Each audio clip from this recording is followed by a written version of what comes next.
Sir article 15 तक। Article 15 हम लोगों ने पूरा कर लिया था क्या? जी सर। ये आर्टिकल सर 15 में, 16 से पढ़ाना था। अच्छा ठीक है, 15 में काफी ज्यादा क्लॉजेस थे, इस बात को भी आप लोग ध्यान में जी सर वो। रखिएगा। अगर जी अब सर। वॉइस वगैरह ब्रेक ब्रेक तो नहीं हो रहा ना, सब ठीक है ना? नहीं सर, बढ़िया है, बहुत बढ़िया। चलो ठीक है, ओके। तो मैं ये कह रहा था, हम लोगों ने आर्टिकल 15 को लास्ट क्लास में ऑलरेडी कंप्लीट कर लिया है पूरा का पूरा। अब अगर इससे आगे बढ़े तो आर्टिकल 15 को थोड़ा सा हम आपको याद दिलाना चाह रहे हैं। आर्टिकल 15 कुल मिलाकर के जो है ये प्रोहिबिट करता है किस मैटर को लेकर के, ये प्रोहिबिटरी आर्टिकल है। आर्टिकल 15 किस मैटर को लेकर के प्रोहिबिट करता है, तो मेनली डिस्क्रिमिनेशन को लेकर के, मेनली डिस्क्रिमिनेशन को लेकर के प्रोहिबिट करता है। डिस्क्रिमिनेशन किस किस आधार पे, तो बहुत सारे आधार थे इसका। सबसे पहला आधार था रिलीजन था, ठीक है। फिर आगे चल करके रेस था, फिर कास्ट था, फिर जेंडर था, फिर क्या था, बर्थ प्लेस था। 5 आधार थे ना, 1 2 3 4 एंड 5। इस प्रकार से 5 आधार आप लोगों ने देखा आर्टिकल 15 में था। और इन 5 बेसिस के आधार पे स्टेट को प्रोहिबिट किया गया है।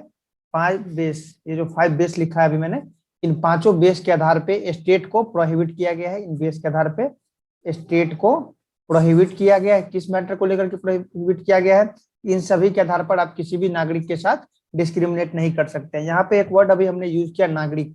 आपको पता है सिटीजनशिप जो है आपको ऐसे भी पढ़ना है, नागरिकता जो टॉपिक है आपका वो आपके सिलेबस का हिस्सा है, तो मुझे आप लोग को नागरिकता भी पढ़ाना ही है आगे चल करके। लेकिन थोड़ा सा इतना जानकारी तो आप लोग को होगा कि दो बातें होती है, एक होता है नागरिक जिसे हम लोग बोलते हैं सिटीजन, और एक होता है जो हमारे यहाँ ऐसे ही रह रहे हैं लोग। मतलब ऐसा हो सकता है ना कि हमारे देश में कुछ लोग रह रहे हैं लेकिन वो हमारे सिटीजन नहीं हो इंडिया के, ऐसा हो सकता है। मतलब उनको सिर्फ आप पर्सन बोल सकते हो, व्यक्ति बोल सकते हो, पर्सन। ये दो बातें होती है, एक सिटीजन और दूसरा पर्सन। सिटीजन तो वो होता है जिसे हमारे गवर्नमेंट ने उसे इंडिया का माना है तो वो सिटीजन कहलाएगा, और जिसे नहीं माना है वो क्या कहलाएगा, सिर्फ पर्सन कहलाएगा। तो यहाँ पे जो हम बात कर रहे हैं आर्टिकल 15 की जो बातें की है, या फिर जो 14 की बातें की है, या आगे चल करके जो हम 16 17 वगैरह सब पे बातें करेंगे, तो यहाँ पे दो बातें आपके सामने निकल करके आएंगे कि ये सारे राइट्स सिर्फ सिटीजन को मिले हैं, सिटीजन ऑफ इंडिया को या पर्सन ऑफ इंडिया को। अगर पर्सन ऑफ इंडिया को मिलता है तब तो सिटीजन वगैरह को तो ऑटोमेटिकली मिल जाएगा, और जो हमारे यहाँ के नागरिक नहीं है उन्हें भी अधिकार मिल जाएगा। लेकिन अगर सिर्फ सिटीजन को कोई राइट मिलता है, फंडामेंटल राइट, तो वो सिर्फ और सिर्फ सिटीजन को मिलेगा, पर्सन को फिर नहीं मिल पाएगा। तो इन दोनों बातों को लेकर के आपके मन में अगर कोई क्वेश्चन आ रहा होगा, मुझे नहीं लग रहा है कि आप लोग को अभी तक आया था, अगर आया रहता तो आप लोग पूछ चुके रहते। ये हम ही बता देते हैं। सिटीजन और पर्सन को लेकर के जहां तक की सर सूरत, तो आया। हमारा जो अच्छा आया था, चलो वेरी गुड। तो हमारा जो फंडामेंटल राइट्स के बारे में जो बताया गया है ना 12 से लेकर के 35 तक में, इसमें आपको पता है बहुत सारे राइट्स के बारे में बताया गया है। तो सारे के सारे राइट्स जो है ना सिटीजन को तो मिलते ही हैं, सिटीजन को तो सारे राइट्स मिलते हैं, मतलब फंडामेंटल राइट जो है हमारे नागरिकों के लिए ही बनाए गए हैं। तो सारे के सारे फंडामेंटल राइट सिटीजन को मिलते हैं। लेकिन इसमें से कुछ राइट्स ऐसे हैं जो पर्सन को मिलते हैं, और कुछ राइट ऐसे हैं जो पर्सन को फिर नहीं भी मिलते हैं। तो कौन सा राइट पर्सन वगैरह को मिलता है और कौन सा राइट नहीं मिलता है, इसको हम तब बताएंगे आपको जब हम 35 तक कंप्लीट कर लेंगे ना फंडामेंटल राइट्स, तब हम आपको समझा देंगे। इससे आपके मन में किसी भी प्रकार का ये डाउट क्रिएट नहीं होगा कि सर ये राइट हम नहीं समझ पा रहे हैं या वो समझ नहीं पा रहे हैं। जब आप फंडामेंटल राइट से पूरा परिचित हो जाएगा तब हम आपको बता देंगे ये राइट किसके लिए है। ये वॉइस ब्रेक किसी का हो रहा है, थोड़ा सा म्यूट कर दीजिए आप लोग अपने आप को। तो ये जो फंडामेंटल राइट है, जब हम आपको पूरा का पूरा पढ़ा देंगे तब आपको हम बता देंगे कि ये फंडामेंटल राइट्स पर्सन को कौन कौन सा मिलता है, सिटीजन को कौन कौन सा मिलता है। अभी के लिए बस इतना जान लीजिए, जितने भी सिटीजन ऑफ इंडिया है उनको फंडामेंटल राइट्स के सारे राइट्स उन्हें दिए जाते हैं। क्लियर है? आर्टिकल 15 को हमने पढ़ा था, इन सारे बातों को लेकर के जेंडर के आधार पे, कास्ट के आधार पे, रिलीजन के आधार पे, रेस के आधार पे, बर्थ प्लेस के आधार पे डिस्क्रिमिनेशन करने से मना करता है स्टेट को। कौन? आर्टिकल 15 मना करता है। तो यहीं पे एक बात निकल करके आता है, अगर कोई बच्चा इसमें अगर हो जो कल क्लास छोड़ दिया था, तो उसमें आपको पता होगा जब भी आप कभी स्टेशन पे जाते हो, जब भी आप किसी भी स्टेशन पे जाते हो तो वहां पे जो लाइन लगते हैं टिकट काउंटर पे ना, ये दो लाइन है, एक लाइन इधर है और एक लाइन इधर है। मान लेते हैं ये लाइन है लेडीज का और ये लाइन है और जेंट्स का, मतलब ये मेल का है और ये फीमेल का है, मान लेते हैं ऐसा लाइन है, ठीक है। ये तो ई हो गया ना, चलो आप लोग एफ समझ लेना। तो ये दो लाइन वगैरह है, तो इसमें टिकट काउंटर है, यहाँ पे ये टी लिख देता हूं मैं। तो यहाँ से अगर 3 फीमेल का टिकट काट रहा है तो इधर से सिर्फ एक फीमेल का, एक मेल का ही टिकट काटता है। जब ऐसा होता है इधर से एक और इधर से 3 लोगों को लेता है। इस प्रकार से आपको पता है महिलाओं का काम तेजी से कर दिया जाता है, या फिर महिलाओं के लिए कुछ वगैरह सीट वगैरह भी प्रोवाइड कराए जाते हैं अलग अलग स्टेट गवर्नमेंट में, नौकरियों में या फिर शैक्षणिक एजुकेशनल इंस्टीट्यूट में। तो फिर आप कहिएगा सर ये तो जेंडर के आधार पर डिस्क्रिमिनेशन हो गया, तो इसको लेकर के हमने आपको क्लियरली बताया था।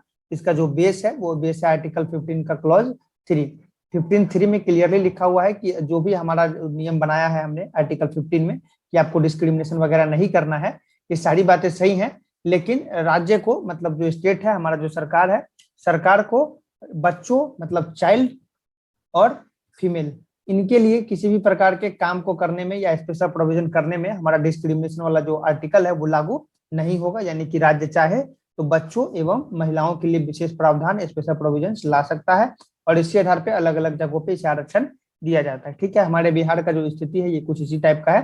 3 अगर फीमेल का टिकट मिलेगा तो इधर 1 मिलेगा। ये जो रेशियो है ना फीमेल को रिजर्वेशन का बिहार में, वो 33% है। ये हमने आपको एक एग्जाम्पल के रूप में बता दिया। आप लोग जिस स्टेट में हो पता कर लीजिए क्या वहाँ फीमेल को कुछ एक्स्ट्रा अतिरिक्त आरक्षण मिल रहा है क्या। अगर मिल रहा है तो रेशियो आप लोग ध्यान में रखिएगा। बात करते हैं अपने नेक्स्ट आर्टिकल का। तो 15 हमने 13 के बाद भी पढ़ा था, 4 पढ़ा था, फिर 15(5) पढ़ा था, फिर 15(6) पढ़ा था लास्ट में। 15(6) किस चीज से रिलेटेड था आप लोग को याद है तो चैट बॉक्स में तेजी से आंसर दीजिए। Backward classes. 15(6) बैकवर्ड क्लासेस है? अच्छा,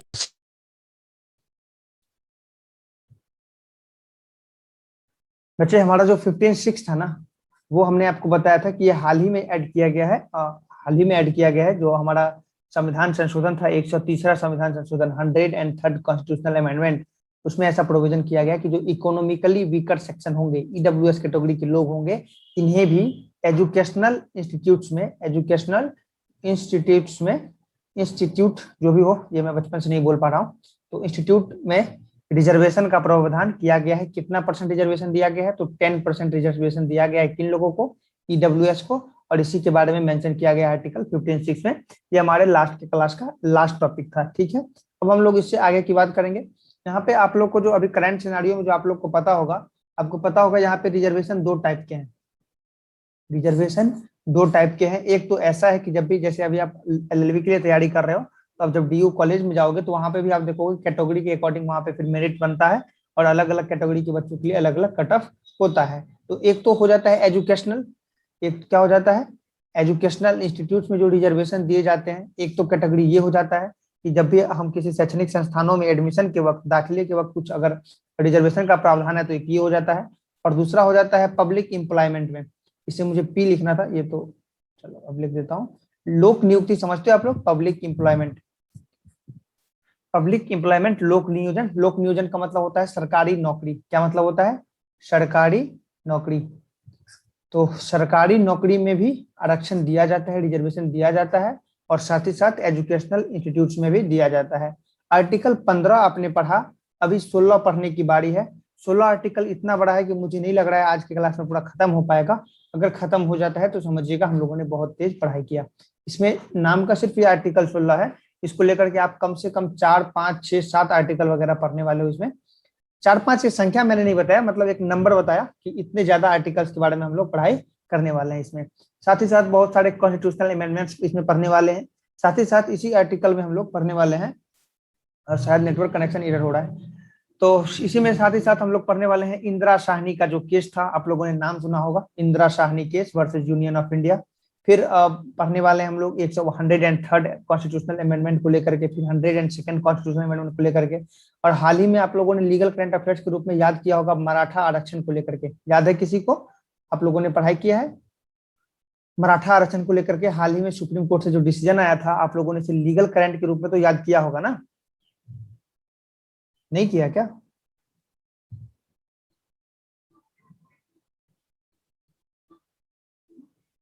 आप लोग सुन पा रहे हो मेरा आवाज? Yes sir. ठीक है, तो आप लोगों ने हाल ही में Yes, भी sir. मराठा आरक्षण को लेकर के आप लोगों ने केस लॉज जो था उसे याद किया होगा, इसके प्रोविजंस को समझने का कोशिश किया होगा। तो उसका भी जो बेस है, उसका भी जो आधार है, वो कहाँ से निकल करके आएगा? आर्टिकल 16 से ही निकल करके आएगा। मतलब आर्टिकल 16 इतना ज्यादा इंपॉर्टेंट टॉपिक है, इसमें 2 बातों का जरूरत है, आप लोगों की तरफ से सहयोग का आवश्यकता है। सबसे पहला, आपका शांत दिमाग होना चाहिए, एकदम बिल्कुल पीसफुल माइंड में होने चाहिए। अगर आप किसी जल्दबाजी में हो, किसी काम को कर रहे हो, तो फिलहाल इस क्लास को लीव कर जाइए, रिकॉर्डिंग वर्जन आप देख लीजिएगा। और हाँ, एक और बात, जो भी हमारा बैक का रिकॉर्डिंग ड्यूज है वो सारा का सारा रिकॉर्डिंग आज उपलब्ध हो जाएगा। एक रिकॉर्डिंग तो जस्ट क्लास के बाद ही मिल जाएगा, इसके बाद 2 बाकी बचेगा, वो दोनों भी आज का आज हो जाएगा सब कुछ। तो अगर आप जल्दबाजी में हो तो आज के इस लेक्चर को छोड़ दीजिए, आप लोग आराम से रिकॉर्डिंग वगैरह देख लीजिएगा। एकदम शांत दिमाग का जरूरत है, और दूसरा समझने की शक्ति, मतलब आप समझने की कोशिश कीजिएगा और आपको इसमें जहां भी डाउट हो उसके लिए क्वेश्चन पूछिएगा, नहीं तो ये इतना ज्यादा खिचड़ी पक जाएगा कि आपको फिर समझ में नहीं आएगा। तो यहाँ पे हम आपसे बात कर रहे थे कि रिजर्वेशन जो है दो टाइप के दिए गए हैं, एजुकेशनल इंस्टीट्यूट में और पब्लिक एम्प्लॉयमेंट में, सरकारी नौकरी में। लास्ट क्लास में हमने आर्टिकल 14 के बारे में भी बात किया था। आर्टिकल 14 जो था वो दो टाइप की बातें करता था, इक्विटी बिफोर लॉ, जिसे जनरली आप लोग जानते हो इक्विटी बिफोर लॉ, यानी कि सॉरी एल हो गई, इक्विटी बिफोर लॉ आप लोग जनरली इसे याद किए होंगे। लेकिन साथ ही साथ हमने आपको एक और बात बताया था, इक्वल प्रोटेक्शन ऑफ लॉ, ये भी बताया था ना, इक्वल प्रोटेक्शन ऑफ लॉ। ये जो दूसरा वाला बात था और ये जो पहला वाला बात था, यहाँ पे थोड़ा सा इसका भी चर्चा कर लेते हैं, क्योंकि हमें जरूरत पड़ने वाला है। अभी आपको पता है विधि के समक्ष समानता, यानी कि रूल ऑफ लॉ। जब भी हम लोग विधि के शासन की बात करते हैं, तो जब भी हम विधि के शासन की बात करते हैं तो वो किसकी बात करते हैं, इक्विटी बिफोर लॉ का आर्टिकल 14 की ही बात करते हैं। इसका मतलब होता है कि आपके सामने कोई भी उपस्थित हो, आपके लिए नियम कानून बराबर होंगे, चाहे राजा हो या फिर नौकर, नियम कानून सबके लिए बराबर होंगे। ऐसा आर्टिकल 14 में इक्विटी बिफोर लॉ के साथ बोला गया है। इस बात को ध्यान में रखिएगा, अभी हमको जरूरत पड़ने वाला है, इसलिए हमने दोबारा से आपको रिकॉल करा दिया। फिर जब हम आर्टिकल 15 में पहुंचते हैं, तो 15 में हम लोगों ने देखा कि पिछड़े वर्ग के लोगों को, SC ST वगैरह सबको क्या दिया गया, एजुकेशनल इंस्टीट्यूट में रिजर्वेशन का प्रोविजन किया गया कि इन्हें नामांकन में दाखिले के वक्त, सॉरी कॉलेजेस वगैरह में, एजुकेशनल इंस्टीट्यूट में दाखिले के वक्त इन्हें रिजर्वेशन प्रोवाइड कराया जा सकता है, ऐसा प्रोविजन था। ठीक है, और फिर जो एक सेकंड में चेक कर लूं रिकॉर्डिंग हो रहा है कि नहीं। हाँ ठीक है, रिकॉर्डिंग हो रहा है। फिर जो सेकंड बात आई आर्टिकल 16 की, तो आर्टिकल 16 जो है 15 और 16 में बहुत ज्यादा अंतर नहीं है। आपने जिस प्रकार से 15 को देखा कि रिजर्वेशन कहाँ दिया गया है, एजुकेशनल इंस्टीट्यूट्स में, उसी प्रकार से 16 जो है रिजर्वेशन की ही बात करता है। और इसके बारे में कहाँ बताया गया है, ये किसके लिए रिजर्वेशन प्रोवाइड कराता है, तो पब्लिक एम्प्लॉयमेंट, यानी कि लोक नियोजन। लोक नियोजन का मतलब होता है सरकारी नौकरी। तो सबसे पहला लाइन तो आप लोग यही लिख लीजिएगा, आर्टिकल 16 लिख करके डैश दीजिए और लिखिए article 16 related to reserve, article 16 related to, ये जो 16 है ना, अच्छा एक सेकंड यहाँ पे थोड़ा सा हम आपको क्लियर कर दें। आर्टिकल 16 जो है, इसका जो मेन लाइन है, इसमें ये कहा जाता है कि लोक नियोजन में सबको बराबर का इक्वल अपॉर्चुनिटी सबको दिया जाएगा, इसका जो मेन लाइन है। ठीक है, अभी हमने जो आपको कहा ना कि 16 जो रिजर्वेशन प्रोवाइड कराता है पब्लिक एम्प्लॉयमेंट में, इसको मैं थोड़ा सा क्लियर करना चाह रहा हूँ। अब मैं आपसे ये कहना चाह रहा हूँ कि आर्टिकल 16 का जो मेन लाइन है ना, जिसको हेडिंग आप कह सकते हो, वो इस प्रकार से है कि इक्वल अपॉर्चुनिटी मिलेगा सबको पब्लिक एम्प्लॉयमेंट में, सरकारी नौकरी में सबको इक्वल अपॉर्चुनिटी मिलेगा, बराबरी का मौका मिलेगा। और इसमें किसी भी प्रकार से भेदभाव नहीं किया जा सकता है, ना तो उसके धर्म के आधार पे, ना तो उसके नस्ल के आधार पे, ना उसकी जाति के आधार पे, और ना, और यहाँ पे थोड़ा सा इंपोर्टेंट ध्यान में रखिएगा जो अभी बातें मैं लिख रहा हूँ। एक हमने क्या बता दिया, धर्म बताया, रिलीजन, दूसरा बताया रेस, तीसरा क्या बताया था अभी, कास्ट बताया था, चौथा बर्थ प्लेस, अब यहाँ पे कितना हो गया, 1 2 3 4 ना, एक जेंडर भी तो था ना, जेंडर 5 हो गया। अब मैं थोड़ा और ज्यादा लिख रहा हूँ, एक आप कहाँ पे अभी रह रहे हो, इसको क्या बोलते हैं, आपका निवास स्थल, मतलब रेसिडेंस के, आपके रेसिडेंस के आधार पे भी आपके साथ भेदभाव नहीं किया जा सकता है, डिस्क्रिमिनेशन नहीं किया जा सकता है। साथ ही साथ आपका जो उद्भव होता है ना बच्चे, उद्भव का मतलब आपको समझ में नहीं आ रहा होगा, इसके लिए इंग्लिश का वर्ड मैं थोड़ा सा देख लूं, इंग्लिश के वर्ड क्या हो सकते हैं इसके लिए, डिसेंट, हाँ डिसेंट बोलते हैं इसको शायद, हाँ डिसेंट।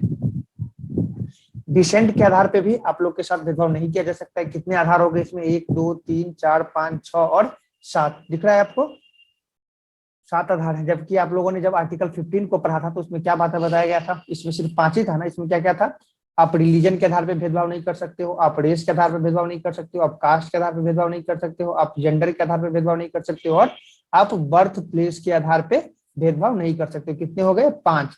तो अगर आपसे कभी इस तरह से क्वेश्चन पूछ लिया जाए, सिंपल क्वेश्चन अगर आ जाए कि आर्टिकल 15 में कितने प्रकार के बेसिस, कितने ग्राउंड्स के आधार पर डिस्क्रिमिनेशन को प्रोहिबिट किया गया है, तो इसका आंसर हो जाएगा 5।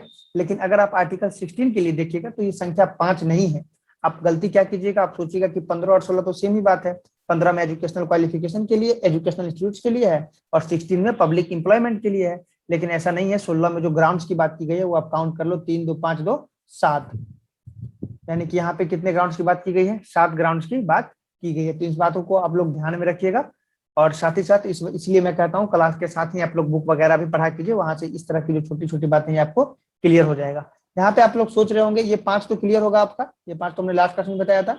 ये आर हमने क्या लिखा था, रेसिडेंस, मतलब यहाँ पे हमने लिखा बर्थ प्लेस। हो सकता है कि हमारा जन्म हुआ बिहार में, लेकिन मैं रह रहा हूँ उत्तर प्रदेश में, मैं मान लेता हूँ मैं रह रहा हूँ कहाँ, उत्तर प्रदेश में, तो ये मेरा रेसिडेंस हो गया और बर्थ प्लेस हो गया। मतलब मुझे इसलिए नहीं छांटा जा सकता है किसी भी नौकरी से क्योंकि मैं बिहार से हूँ और उत्तर प्रदेश में आकर के रह रहा हूँ, इसलिए मुझे किसी भी प्रकार के नौकरी से, एम्प्लॉयमेंट से, गवर्नमेंट एम्प्लॉयमेंट से, गवर्नमेंट का जो नौकरी होगा उससे मुझे बाहर नहीं किया जा सकता है, मेरे साथ भेदभाव नहीं किया जा सकता, ये वो इसका मतलब। फिर जो नेक्स्ट आता है डिसेंट, डिसेंट का मतलब होता है उद्भव।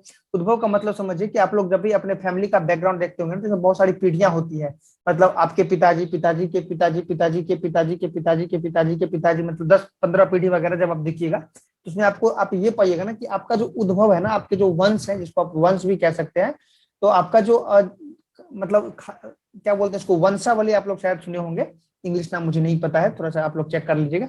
वंशावली यानी कि आपका जो वंश है किस टाइप से आगे बढ़ा है, आपका जो पूर्वज थे वो किस प्रकार से आए थे। तो हो सकता है कि हमारे दादा के दादा के दादा जो हैं वो रह रहे होंगे उत्तर प्रदेश में, ऐसा मैं मान लेता हूँ, हो सकता है वो उत्तर प्रदेश में रह रहे होंगे। ठीक है, आगे चल करके फिर क्या हुआ कि धीरे धीरे धीरे धीरे हम लोग अब बिहार में रह रहे हैं, और मेरा जन्म भी हुआ बिहार में, लेकिन अब मैं फिर से कहाँ रह रहा हूँ, उत्तर प्रदेश में। तो यहाँ पे आपका उद्भव कहाँ पे था, उत्तर प्रदेश। तो इस प्रकार के उद्भव के आधार पे भी हमें हमारे साथ भेदभाव, डिस्क्रिमिनेशन नहीं किया जा सकता है कि इसका जो वंश है, इसका जो खानदान है, इसका जो पूरा डिसेंट है, इसका जो उद्भव स्थल है वो किसी और स्टेट में था, इस वजह से हम इसे इस राज्य में नौकरी नहीं देंगे। इस तरह का डिस्क्रिमिनेशन नहीं किया जा सकता सर है। आपकी आवाज चली गई। ओके, मैं वेट कर लेता हूँ थोड़ा सा। नहीं सर, अभी आने लग गई और पहले नहीं अब आ ठीक रही है, थी। अब ठीक है। अभी सही है सर। ओके, यस तो ठीक है, यस तो मैं सर। पूछ लेता हूँ आप लोगों ने कहाँ तक समझा। आप लोगों ने ये रेसिडेंस समझ लिया था ना, यहाँ पे जो हमने रेसिडेंस नो सर। लिखा था, रेसिडेंस नहीं समझ पाया था आप लोगों ने, यहीं पे आवाज कटिए क्या? सर सर यही बीच में गड़बड़ हो गई थी। अच्छा ठीक है, तो ये 5, यहाँ पे जो हमने 7 ग्राउंड लिखे हैं, इसमें से 5 ग्राउंड तो ऐसे हैं जिन्हें आप लोगों ने ऑलरेडी लास्ट क्लास में देखा था। इस सारे ग्राउंड के मतलब को आप समझते जी हैं, रेस का मतलब क्या होता है, रिलीजन का मतलब, कास्ट का मतलब, बर्थ प्लेस का मतलब, जेंडर का मतलब। जी यहाँ पे एक आता है रेसिडेंस, रेसिडेंस के मतलब को भी समझ लीजिए। रेसिडेंस का मतलब होता है जैसे मेरा जन्म हुआ बिहार में, मेरा बर्थ हुआ बिहार में, लेकिन मैं रह रहा हूँ दिल्ली में, तो मेरा रेसिडेंस कहाँ हो गया, दिल्ली का हो गया।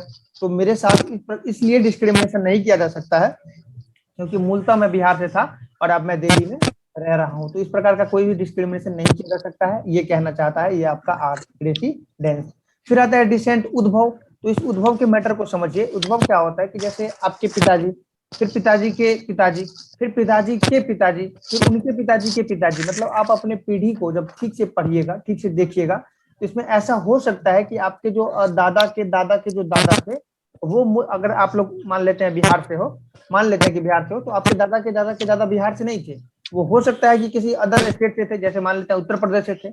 बहुत पहले की बात है कि आपके खानदान का कोई आदमी उत्तर प्रदेश में रहता था और वहां से आप लोग के वंश का आगे ग्रोथ हुआ, और फिर आप लोग वहां से फिर विस्थापित हो गए कहाँ, बिहार में। तो आपका अगर उद्भव पूछा जाए, आपका उद्भव कहाँ से हुआ था, तो आपका उद्भव तो उत्तर प्रदेश से हुआ था।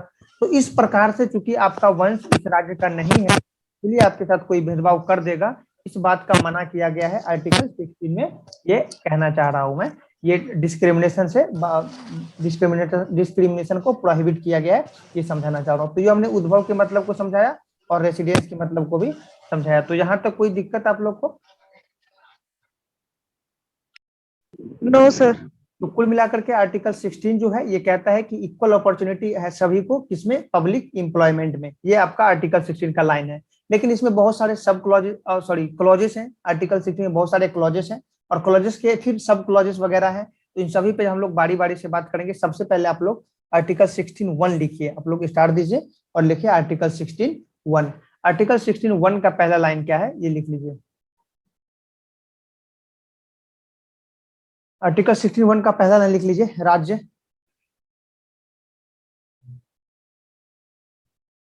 या फिर लिख लीजिए लोक नियोजन, राज्य के लोक नियोजन। पब्लिक करके लिखना हो तो आप लिख सकते हो पब्लिक, इंग्लिश में लिखना हो तो ब्रैकेट में देकर के लिख लीजिए पब्लिक एम्प्लॉयमेंट, मतलब सरकारी नौकरी, गवर्नमेंट जो नौकरी, गवर्नमेंट जो सर्विस होते हैं उसके लिए मैं बात कर रहा हूँ। तो राज्य के गवर्नमेंट नौकरियों में सभी लोगों को समान अवसर प्राप्त होगा। ये कौन कह रहा है? आर्टिकल 16(1), ये हमने आपसे बताया अभी। 16(1) सर। बोलो सर एक दफे स्टार्टिंग से बता दीजिएगा, ब्रेक हो गई, आपकी वॉइस ब्रेक हो गई थी बीच में। अच्छा ठीक 16(1) है, में तो मैं ये कहना चाह रहा हूँ स्टार्टिंग में। आर्टिकल आर्टिकल 16(1) में आप लोग ये नोट कीजिए, आर्टिकल 16(1) में आप लोग ये नोट कीजिए कि लोक नियोजन में यानी कि गवर्नमेंट सर्विसेज में राज्य के सभी नागरिकों को इक्वल अपॉर्चुनिटी होगा, समान मौका मिलेगा, समान अवसर प्राप्त होगा। राज्य के सरकारी नौकरियों में सभी लोगों को समान अवसर प्राप्त होंगे। इस बात को आप लोग लिख लीजिए।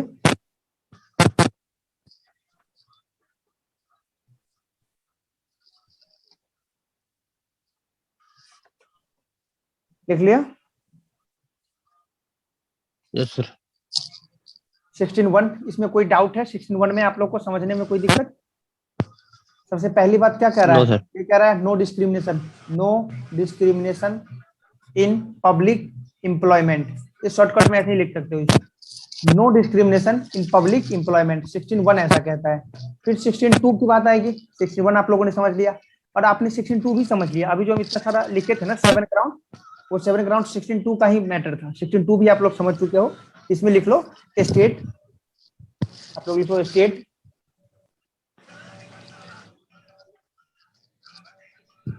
स्टेट इन ग्राउंड्स पे, स्टेट इन ग्राउंड्स पे। अब ये ग्राउंड्स कौन कौन से होंगे ये भी लिख लो। स्टेट इन ग्राउंड्स पे ब्रैकेट दे दो और लिख लो वहां पे रिलीजन। दूसरा क्या होगा? रेस। तीसरा क्या होगा? रेस। Caste, sex. फिर क्या था? Birth place. Birth of the. हाँ वो जो भी है एक ही, मतलब जन्म स्थान समझ लीजिए। इंग्लिश वगैरह थोड़ा सा आप लोग अपने अकॉर्डिंग भी कर सकते हो। आगे था आपका रेसिडेंस और लास्ट में क्या लिखा था मैंने? डिसेंट। डिसेंट। हाँ, डिसेंट को इन्हें बोलते हैं उद्भव, और उद्भव के मतलब को भी अभी हमने आपसे समझाया। कितने ग्राउंड हो गए इसमें? ये इंपॉर्टेंट बात है। 1 2 3 4 5 ये 7। इंपॉर्टेंट है, बहुत इंपॉर्टेंट है। आर्टिकल 15 में सिर्फ 5 ग्राउंड्स की बात की गई है, लेकिन 16 में 7 ग्राउंड्स हैं। अगर आपसे क्वेश्चन आ जाए कि कितने ग्राउंड्स के आधार पर डिस्क्रिमिनेशन मना किया गया, तो आप सबसे पहले पूछोगे किस आर्टिकल के बारे में पूछ रहे हो।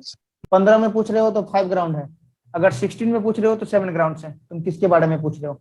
समझ रहे हो ना? ऐसा नहीं कि सीधा बस 5 उत्तर दे दिया, 7 उत्तर दे दिया और अगला कह देगा मैंने तो बताया नहीं किस आर्टिकल के लिए, ऐसे कैसे उत्तर दे दिया। तो इस तरह से फंसना नहीं है आपको। जब आप डीप स्टडी कर रहे हो तो थोड़ा इस बात को भी ध्यान में रखिएगा। अब यहाँ से एक सवाल और है जो कि बहुत ज्यादा तार्किक तो नहीं है, लॉजिकल नहीं है, आप लोग के एग्जाम के पॉइंट ऑफ व्यू से तो बिल्कुल नहीं, लेकिन फिर भी मैं बता दूं। अभी हमने आपसे कहा 15 में आर्टिकल 15 जो था उसमें 5 ग्राउंड्स की बात की गई, लेकिन जो 16 है इसमें 7 ग्राउंड्स की बात की गई। तो ये 2 ग्राउंड्स क्यों 15 में कम किया गया? ये जो -2 है ना 15 में, ये कम क्यों किया गया?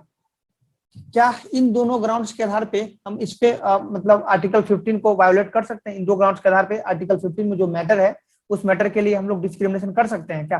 तो देखिए हमारा जो संविधान सभा बना था, हमने जब आपको कॉन्स्टिट्यूएंट असेंबली पढ़ाया था तो हमने आपको बहुत ही विस्तार में समझाया था कि किस मेंबर ने कब क्या बोला। मतलब जनरली जो बुक वगैरह में भी आपको नहीं मिलेंगे वो सब हमने आपको बताया, तारीख के साथ बताया कि किसने क्या कहा, किसने क्या नहीं कहा, किसके बात को माना गया, किसके बात को नहीं माना गया, किसने हिंदी में कहा, किसने उर्दू में कहा।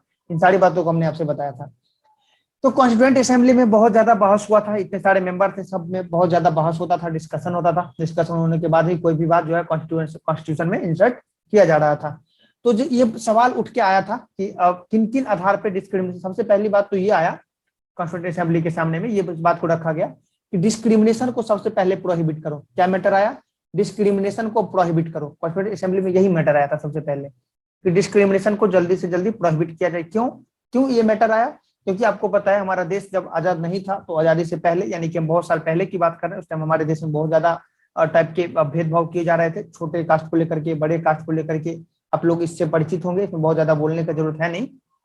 तो आप लोग को पता होगा क्या स्थिति थी समाज के हर एक लोगों का, डिफरेंट लोगों के लिए। तो ये सारी दिक्कतें थी, इस वजह से। अभी वॉइस जा रहा है ना? अभी वॉइस जा रहा है? Yes sir. ठीक है, सर ओके।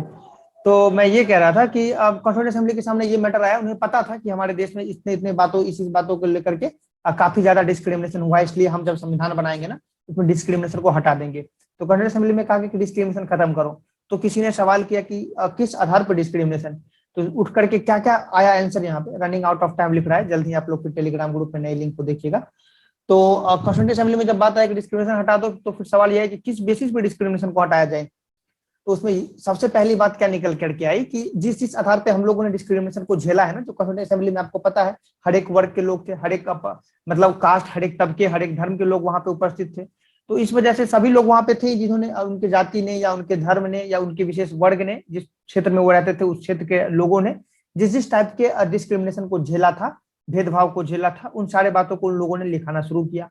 और फाइनली उन्होंने ये महसूस किया कि रिलीजन, रेस, कास्ट, सेक्स और बर्थ प्लेस, ये 5 ऐसे आधार थे जिन पे सबसे ज्यादा क्या हुआ था, डिस्क्रिमिनेशन हुआ था। आप लोग ध्यान से समझिएगा, ये जो 5 मैटर थे, इन 5 मैटर पे सबसे ज्यादा डिस्क्रिमिनेशन हुआ था। ठीक है, तो इन्होंने इसमें क्या कर दिया गया कि आर्टिकल 15 में ये पांचों ग्राउंड को लिख दिया गया। यही 5 ग्राउंड है ना आर्टिकल 15(5) में, और सॉरी आर्टिकल 15 में, तो 15(5) में 15 आर्टिकल 15 में इन 5 ग्राउंड्स को लिख दिया गया। 15(5) लिख दिया ना मैंने, तो बार बार 15(5) पढ़ा जाता है।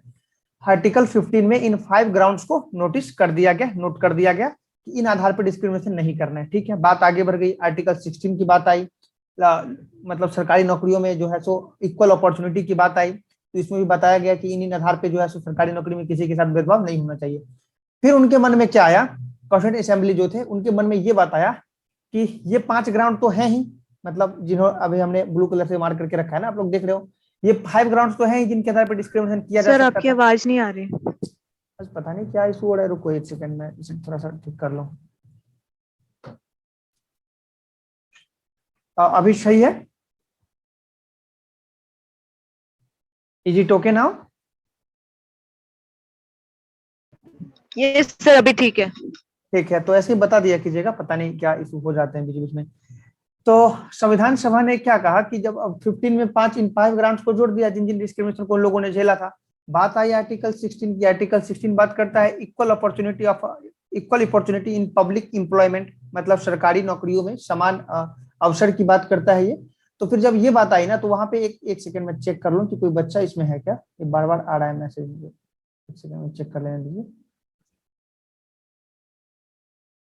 नहीं, देयर इज नो वन।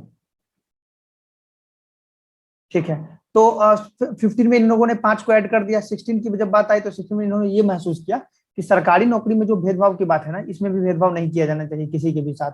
तो फिर सवाल उठा किस किस आधार पर भेदभाव नहीं किया जाना चाहिए। तो इन लोगों ने आर्टिकल 15 बनाते वक्त इन 5 ग्राउंड्स को देखा था, ये जो मैंने ब्लू कलर से मार्क करके रखा है, इन 5 ग्राउंड्स को इन लोगों ने ऑलरेडी देखा था। तो इन्होंने इन 5 बातों को, इन 5 मैटर्स को तो इंक्लूड किया ही किया 16 में। इन लोगों ने सोचा कि 2 मैटर और हैं जिसके आधार पर सरकारी नौकरियों में भेदभाव हो सकता है इन फ्यूचर। कॉन्स्टिट्यूएंट असेंबली ने ये देखा कि जनरली इन 5 मैटर के अलावा और किसी मैटर पर डिस्क्रिमिनेशन नहीं होता है, भेदभाव नहीं होता है, तो इसलिए हमने 15 में सिर्फ 5 ही जोड़ा। लेकिन 2 मैटर और हैं जिसे लिख ही देना चाहिए, क्योंकि आगे चल करके हो सकता है ये नौकरी का मैटर है, इसमें लोगों के साथ इस तरह का भेदभाव किया जाए। एक था रेजिडेंस, मतलब आपका जन्म कहीं हुआ, इसके आधार पर भेदभाव नहीं होना चाहिए।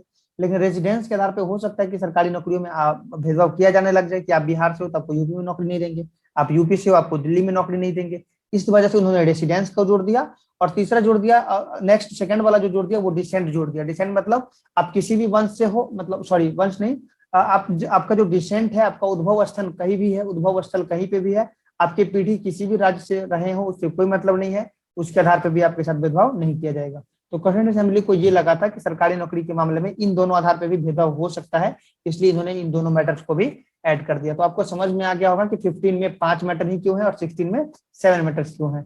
तो आप लोगों ने लिख लिया आर्टिकल 16(2) में स्टेट इन ग्राउंड्स पे, और उसके बाद ये 7 matter religion, race, caste, sex, birth place, residence, descent के आधार पर पब्लिक एम्प्लॉयमेंट में डिस्क्रिमिनेशन नहीं करेगा।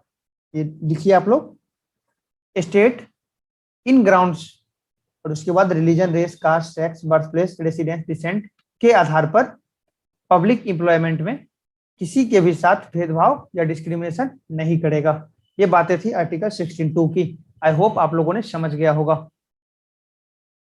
इसके बाद जो बात आएगी वो किसकी बात आएगी, आर्टिकल 16(3) की।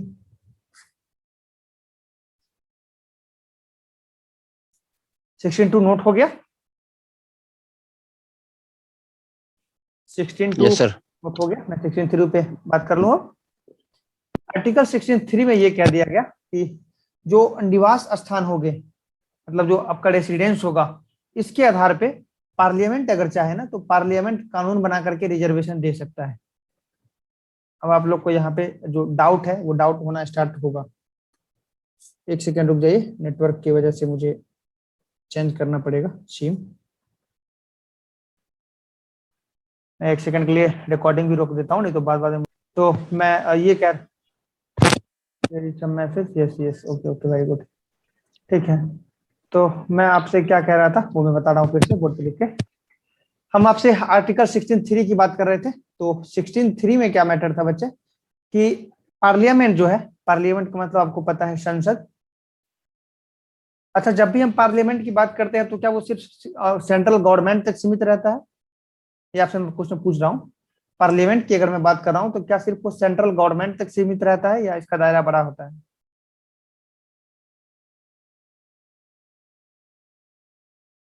आंसर दीजिए।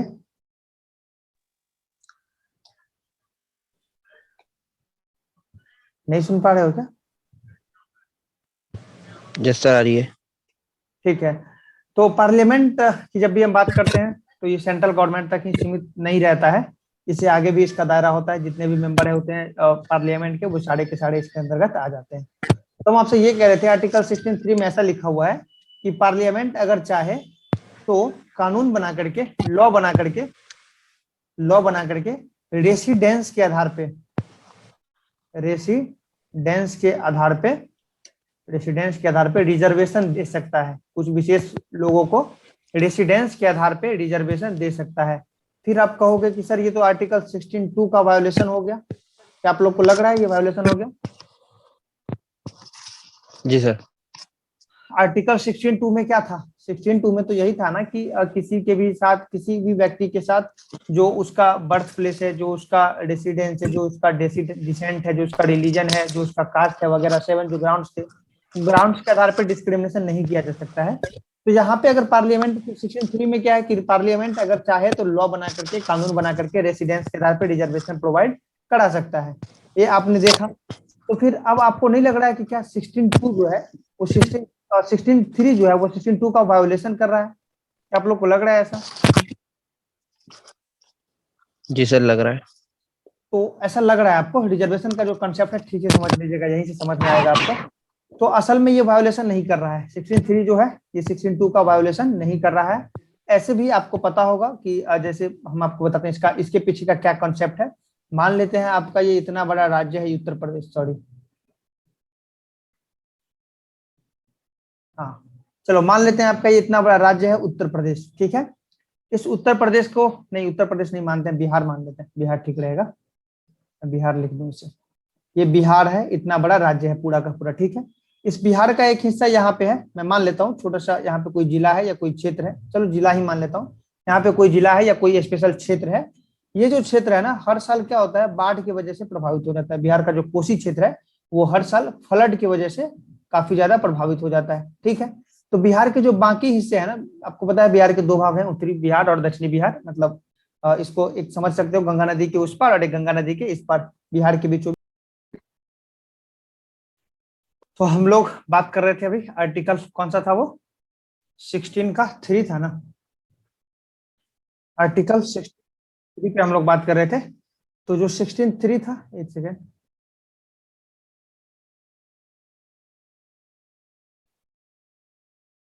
कोई मैसेज आ रहा है, एक में नहीं है शायद, अच्छा एक मेंबर नहीं है शायद, सभी लोग आ गए हैं, अब कोई दिक्कत वाली की बात नहीं है।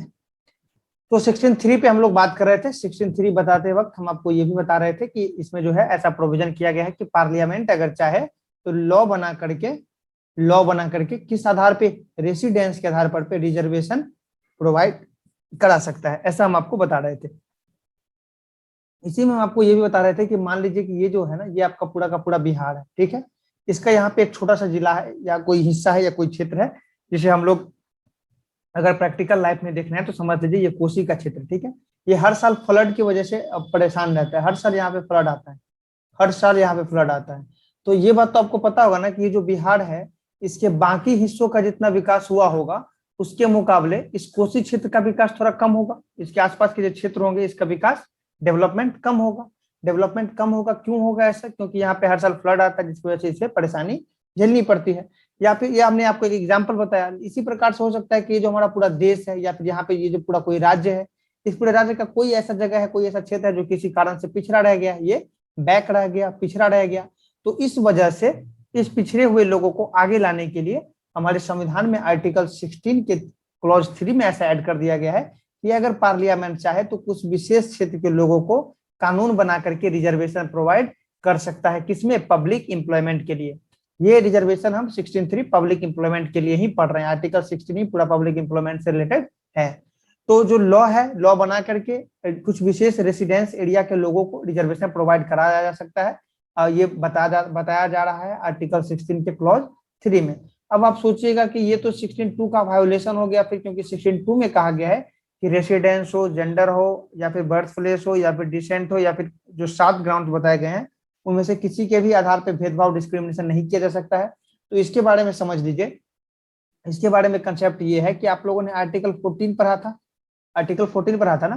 तो आर्टिकल 14 में आपने क्या पढ़ा था? आपने दो बातों को पढ़ा। अभी हमने आपको जब क्लास स्टार्ट किया था तब भी हमने आपसे रिवाइज करा दिया था और आपसे बोला भी था इसका जरूरत हमें पढ़ने वाला है। तो दो बातें थी, एक था इक्विटी बिफोर लॉ, एक ये था, और दूसरा क्या था? Equal protection of law. ये दो बातें थी। तो equity before law, equal protection of law, ये जो दो बातें हैं, तो आपको नहीं लगता है इक्विटी बिफोर लॉ का जो हिंदी मतलब था विधि के समक्ष समानता, यानी कि कानून के सामने समानता आपको रखना है। आपके आगे कोई राजा खड़ा है या फिर कोई सर्वेंट खड़ा है, ये जो पहला वाला है ना, इसका मतलब आपको समझा रहे हैं।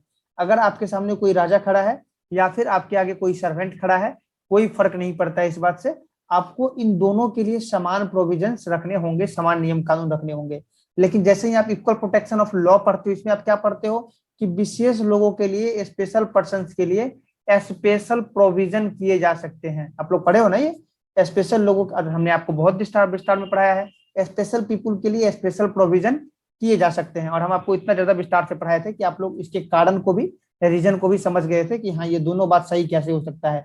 इक्विटी बिफोर लॉ और इक्वल प्रोटेक्शन ऑफ लॉ, ये दोनों बात क्यों जरूरी है और ये दोनों लिख देना कितना इंपॉर्टेंट था, इस बात को भी आप लोगों ने जान लिया था। तो यहाँ पे भी आपको लग रहा होगा कि ये जो दूसरा वाला बात है ना, ईपीएल, ये ईबीएल का वायोलेशन है, लेकिन ऐसा नहीं था बच्चे। ये क्या था? इक्विटी बिफोर लॉ जो है, विधि के समक्ष जो समानता की बात है, ये ठीक से हम लोग लागू कर पाए, इस मैटर को हम लोग ठीक से लागू कर पाए, इसी के लिए इक्वल प्रोटेक्शन ऑफ लॉ नाम का कोई कंसेप्ट ऐड किया गया था। इस बात को भी थोड़ा सा ध्यान में आप लोग रखिएगा। तो वही बात है कि हमारा जो लोक नियोजन में सबको समान अवसर देने की बात है, इस मैटर को, इस लाइन को, इस जो हमारा प्रिंसिपल है, इस प्रिंसिपल को ठीक से लागू कर पाने के लिए 16(3) ऐड किया गया है कि अगर कोई ऐसा क्षेत्र है जिसका कुछ हिस्सा है जहाँ के लोग पिछड़े रह गए हैं, पीछे रह गए हैं, तो उनको भी मुख्य धारा में लाने के लिए उन्हें थोड़ा सा रिजर्वेशन वगैरह सब दे करके आगे बढ़ाया जाएगा। ये बात कहाँ लिखा हुआ था बच्चे? 16(3) में। तो आप लोग 16(3) में लिख लीजिए, आप लोग स्टार लगाइए और लिखिए आर्टिकल 16(3) और उसमें डैश देकर के लिखिए parliament can make law for on the parliament can make law, या फिर parliament can assess reservation by making law on the ground of residence. Parliament can assess reservation by making law on the ground of residence. Parliament जो है, संसद जो है, वो निवास के स्थान पे कुछ लोगों को कानून बना करके रिजर्वेशन प्रोवाइड कर सकता है। और ये जो है 16(3), 16(2) का बिल्कुल भी वायोलेशन नहीं है। 16(2) या आर्टिकल 16 पूरा का पूरा सही से लागू हो पाए, इसी के लिए इसका स्पेशल केस है 16(3). इस बात को भी आप लोग थोड़ा सा ध्यान रखिएगा।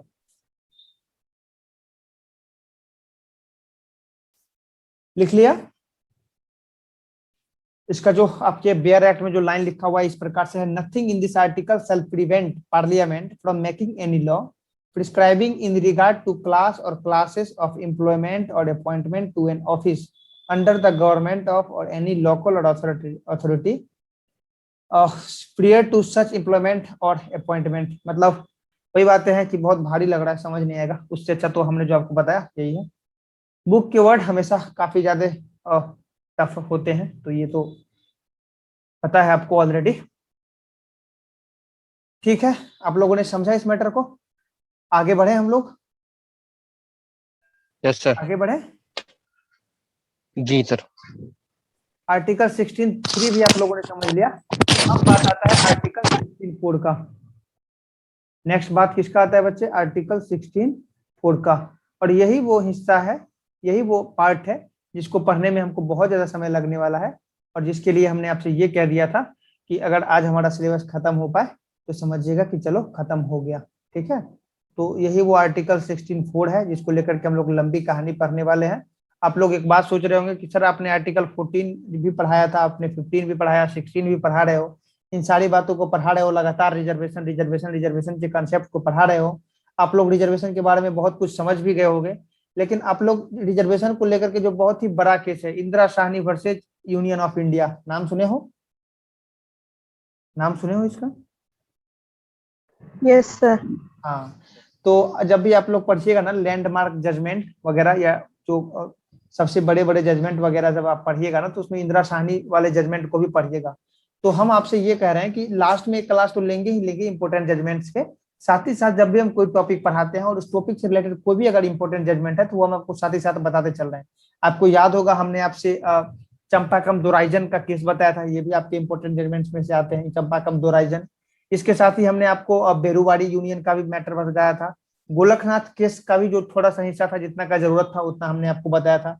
आज हम लोग बात कर लेंगे इंदिरा साहनी का भी, चूंकि वो रिजर्वेशन से रिलेटेड है और हम लोग रिजर्वेशन का ही टॉपिक पढ़ रहे हैं, तो आज हम लोग इसके रिगार्डिंग भी बात कर लेंगे।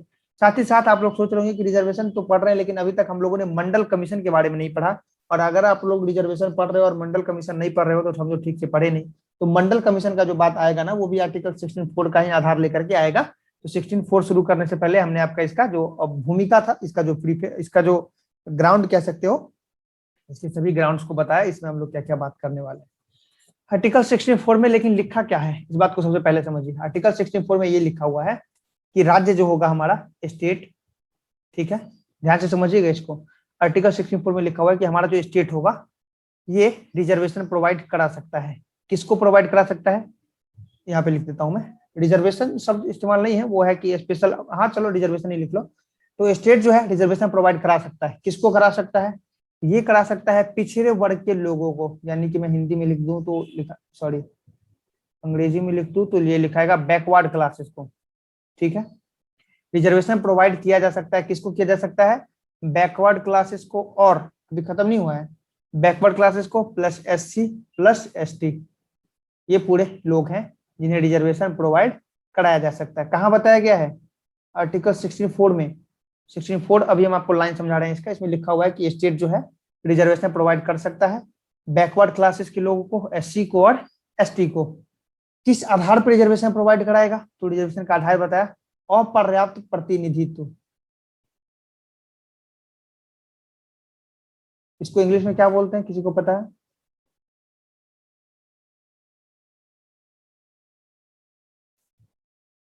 अपर्याप्त जो प्रतिनिधित्व है, अनसफिशिएंट रिप्रेजेंटेशन के आधार पे ये इसका आपका ग्राउंड हो जाएगा। अनसफिशिएंट रिप्रेजेंटेशन के आधार पे रिजर्वेशन प्रोवाइड किया जा सकता है, स्टेट प्रोवाइड कर सकता है। ये बात कहाँ लिखा हुआ है? ये बात लिखा हुआ है आर्टिकल 16(4) में। अब आप लोग सोचिएगा कि सर फिर वही सब बातें आ रही है बार बार। 16 में लिख दिया गया कि सबको रोजगार में समानता देना है, सबको बराबर मौका देना है, किसी के साथ भेदभाव नहीं किया जाएगा।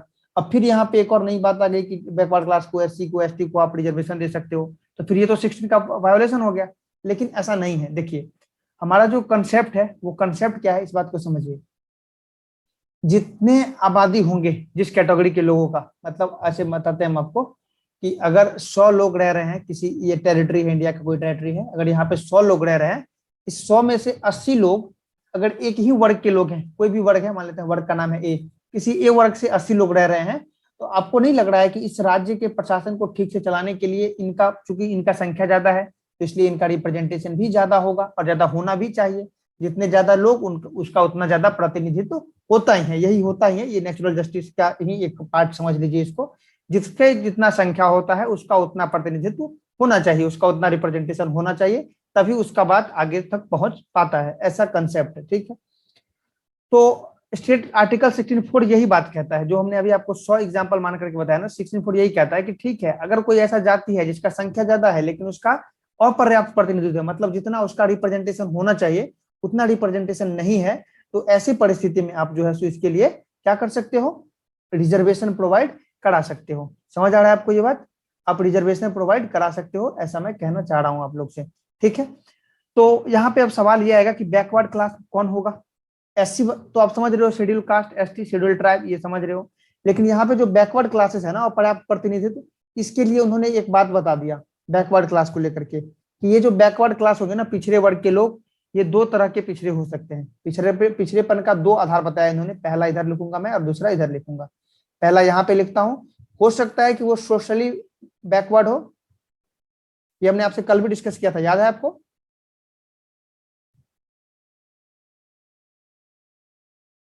Yes sir. हो सकता है वो सोशली बैकवर्ड हो या फिर वो एजुकेशनली बैकवर्ड हो। बैकवर्ड के दो ही आधार हो सकते हैं, या तो वो सोशली पिछड़े होंगे मतलब सामाजिक रूप से पिछड़े होंगे, या फिर वो एजुकेशनली रूप से पिछड़े होंगे मतलब कि शैक्षणिक रूप से पिछड़े होंगे। तो जो लोग सामाजिक रूप से पिछड़े हैं या शैक्षणिक रूप से पिछड़े हैं उन लोगों को, और साथ ही साथ SC एवं ST को, इन लोगों को जो है सो अगर उनका प्रतिनिधित्व रिप्रेजेंटेशन पूरा नहीं है तो सरकार चाहेगा तो उसको रिजर्वेशन दे सकता है, ऐसा आर्टिकल 16(4) कहता है। तो बताइए इसमें कहाँ पे कोई गड़बड़ी है? कोई गड़बड़ी तो नहीं है ना, इसमें तो सिंपल है कि प्रतिनिधित्व नहीं है और संख्या है तो प्रतिनिधित्व होना चाहिए, तो उनको रिजर्वेशन प्रोवाइड कराइए। अच्छा, तो पिछड़ा कौन होगा? पिछड़ा कौन होगा? हमने कह दिया पिछड़े हैं अगर, तो पिछड़े वर्ग के लोग कौन होंगे? तो उन्होंने ये भी मेंशन कर दिया कि अगर वो सोशली रूप से पिछड़े हैं, उन सभी लोगों का पता कीजिए जो सोशली रूप से पिछड़े हैं, सामाजिक रूप से पिछड़े हैं, और एक पता कीजिए कि एजुकेशनली रूप से कितने लोग पिछड़े हुए हैं। इस पता करने का क्या आधार होगा, ये भी आप लोग के मन में आ रहा है। ऐसे कैसे पता चलेगा सर कि सोशली कौन है पिछड़ा, एजुकेशनली कौन है पिछड़ा? तो सिंपल है, आप ये देख लीजिए ना कि कोई जाति है, इस जाति के कितने लोग जो है सो मतलब सिटिंग कॉन्स्टिट्यूशनल पोस्ट पे हैं, अफसर हैं, कितने लोग पढ़े लिखे हैं, कितने लोग नेता में है, मतलब नेता है, MLA है, MP वगैरह सब है, तो कितने लोग किस तरह के पोस्ट को रख रहे हैं, कितना पढ़े लिखे, इस बात का गणना कर लीजिए। और जैसे ही आप इस बात का गणना कर लीजिएगा तो आपको मिल जाएगा रेशियो कि कितने इसमें सक्सेस रेशियो क्या है। सक्सेस रेशियो नहीं, इसमें हम रिप्रेजेंटेशन रेशियो कह सकते हैं। रिप्रेजेंटेशन रेशियो क्या है ये बात आपको क्लियरली पता चल जाएगा। तो यही तो बात है, सोशली बैकवर्ड और एजुकेशनली बैकवर्ड, यही दो बैकवर्ड हो सकते हैं, और साथ में SC और ST इनको रिजर्वेशन देना है। ये बात कहाँ बता दिया गया? आर्टिकल 16(4) में। अगर स्टेट चाहे तो रिजर्वेशन दे सकता है, ये वायोलेशन ऑफ कॉन्स्टिट्यूशन नहीं होगा। तो अब आपको यहाँ पे कोई डाउट है? यहाँ तक में कुछ पूछना है? No sir. सबका क्लियर है? Yes sir. Yes sir. Okay, तो मैं आगे बढ़ता हूँ। अब आप लोगों ने 64 को अपने अकॉर्डिंग मेंशन कर लिया होगा, ऐसा मैं मान के चल रहा हूँ। नहीं किया है तो आप लोग जल्दी से कर लो, मैं बोर्ड मिटाऊंगा।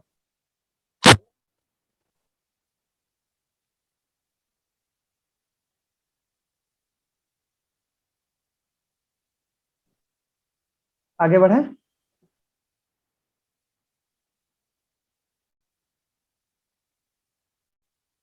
Yes sir. ठीक सर है, हो गया।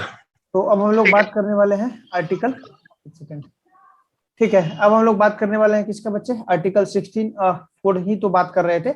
इसी में एक और बात आ जाता है, इसमें एक सवाल और उठता है कि सर ये बातें तो ठीक है कि बैकवर्ड क्लासेस को आप दे दो रिजर्वेशन, कोई दिक्कत नहीं है, बैकवर्ड क्लासेस जो होंगे इनको आप रिजर्वेशन दे सकते हो। बैकवर्ड क्लासेस कौन होंगे इसके लिए दो आधार बताया गया, या तो वो सोशली बैकवर्ड होगा या फिर वो एजुकेशनली बैकवर्ड होगा। यहाँ पे मैं लिख देता हूँ SOC, या तो वो सोशली बैकवर्ड होगा या फिर वो एजुकेशनली बैकवर्ड होगा।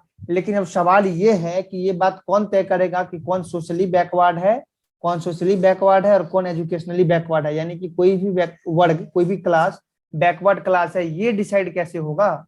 ये डिसाइड कौन करेगा? क्या सरकार डिसाइड करेगा? तो इस बात को लेकर के हमारा जो कॉन्स्टिट्यूशन था ना, उस कॉन्स्टिट्यूशन में क्लियरली एक आर्टिकल था, अभी भी है,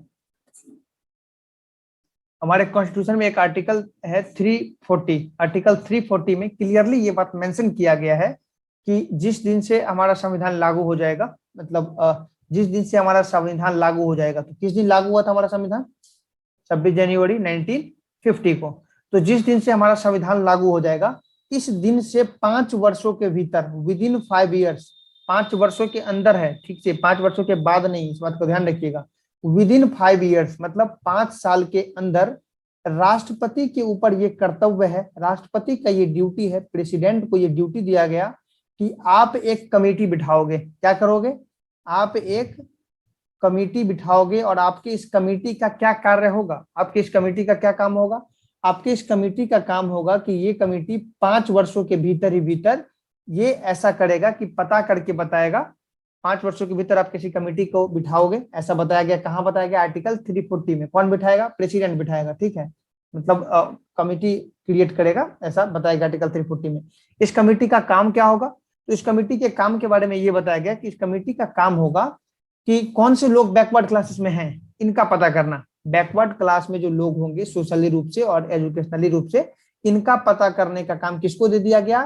तो आप इसको पता करने के लिए कमेटी के गठन की बात की गई। और इस कमेटी के को गठन कौन करेगा? तो प्रेसिडेंट करेगा। कब करेगा?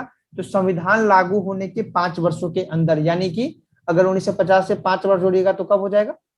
25 जनवरी 1955 ना। जो 25 जनवरी 1955 है, इस दिन आपका 5 वर्ष पूरा हो जाएगा। तो इस टेन्योर के बीच में 26 जनवरी 1950 से लेकर के 25 जनवरी 1955 के बीच आपको किसी प्रकार का एक कमेटी बिठाना है। और इस कमेटी का क्या काम होगा? इसका काम होगा पता करना कि बैकवर्ड क्लासेस कौन कौन से आते हैं, ठीक है, कौन कौन बैकवर्ड हैं। तो फिर ऐसा हुआ कि आगे चला गया। ये बात समझ में आ गया आपको? यहाँ पे आप लोग लिख लीजिए, आर्टिकल 340 के बारे में नोट कर लीजिए। आर्टिकल 340 में ऐसा लिखा गया था कि संविधान लागू होने के 5 वर्षों के अंदर प्रेसिडेंट एक कमेटी गठित करेंगे जिसका कार्य बैकवर्ड क्लासेस को पता करना होगा। According to article 340 of Indian constitution, president will create a committee within 5 years of enactment of our constitution. और नीचे फिर से लिखिए दिस कमिटी, या फिर लिख लो इसका जो एम होगा, एम लेकर के लिख लो, aim of committee to find out backward classes. ठीक है,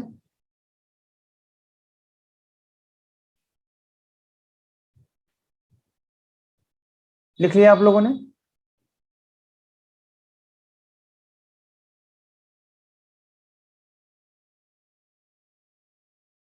यस सर। ओके, तो आगे बढ़े हम लोग।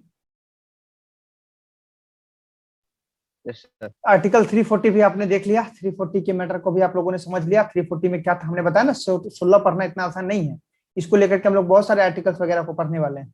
16 पढ़ते वक्त हमने 14 का एग्जाम्पल लिया, 15 को लिया, अभी 340 देख रहे हैं, फिर आगे चल करके 341, 342, 341 342 बी, और फिर 341 बी, फिर आगे चल करके 16(4) में ही ऐड करेंगे 16(4)A, फिर ऐड करेंगे 16(4)B, फिर हम लोग कॉन्स्टिट्यूशनल अमेंडमेंट पढ़ेंगे, 76 constitutional amendment, 77 constitutional amendment, 95 constitutional, हाँ 95 नहीं 85 constitutional amendment, 103rd constitutional amendment, 102nd constitutional amendment, Indira Shahani वाद मंडल कमीशन, इन सारी मैटर्स को हम लोग पढ़ने वाले हैं। ठीक है, तो ये सब 16(4) के अंतर्गत, 16(4) को समझने के लिए जरूरी हो जाता है। इसलिए हमने कहा था कि अगर ये आज खत्म हो जाए तो समझिए कि बहुत तेजी में काम हुआ। तो यहाँ पे आपको समझ में आ गया, आर्टिकल 340 में ऐसा बता दिया गया कि 5 ईयर्स के विदिन, मतलब संविधान जिस दिन से लागू होगा उसके 5 साल के भीतर प्रेसिडेंट एक कमेटी बनाएगा। कमेटी का काम होगा बैकवर्ड क्लासेस का पता करना। तो इसको लेकर के हमारे प्रेसिडेंट जो थे, आपको पता है हमारे फर्स्ट प्रेसिडेंट कौन थे? डॉक्टर राजेंद्र प्रसाद। डॉक्टर राजेंद्र प्रसाद ने संविधान की बात को माना और 1953 में इन्होंने एक कमेटी का गठन कर दिया। सबसे पहला जो कमेटी बना था 1953 में इस मैटर को लेकर के, इसका नाम था काका कालेलकर कमेटी। कालेलकर कमेटी, काका कालेलकर इसको बोलते हैं, ऐसे लिख सकते हो, काका कालेलकर कमेटी। ये कमेटी बनाया किन्होंने? हमारे जो उस टाइम के जो प्रेसिडेंट हुआ करते थे डॉक्टर राजेंद्र प्रसाद। डॉक्टर राजेंद्र प्रसाद ने एक कमेटी का गठन कर दिया, काका कालेलकर कमेटी। कब बनाया गया था? 1953। नोट कर लो, काका कालेलकर कमेटी का गठन 1953 को हुआ था। आगे चल करके आप लोग को एक क्लास इंपोर्टेंट कमिटीज पे भी जब मैं लूंगा उसमें भी इसको मेंशन करूंगा, तो ये भी इंपोर्टेंट है। काका कालेलकर कमेटी का क्या उद्देश्य था? तो पिछड़ा वर्ग का पता लगाना, लिख लो, बैकवर्ड क्लासेस का पता लगाना, उद्देश्य लिख लो। काका कालेलकर कमेटी का गठन 1953 में हुआ था। नीचे लिख लो एम, यानी कि उसका उद्देश्य क्या था? पिछड़े वर्ग का पता लगाना।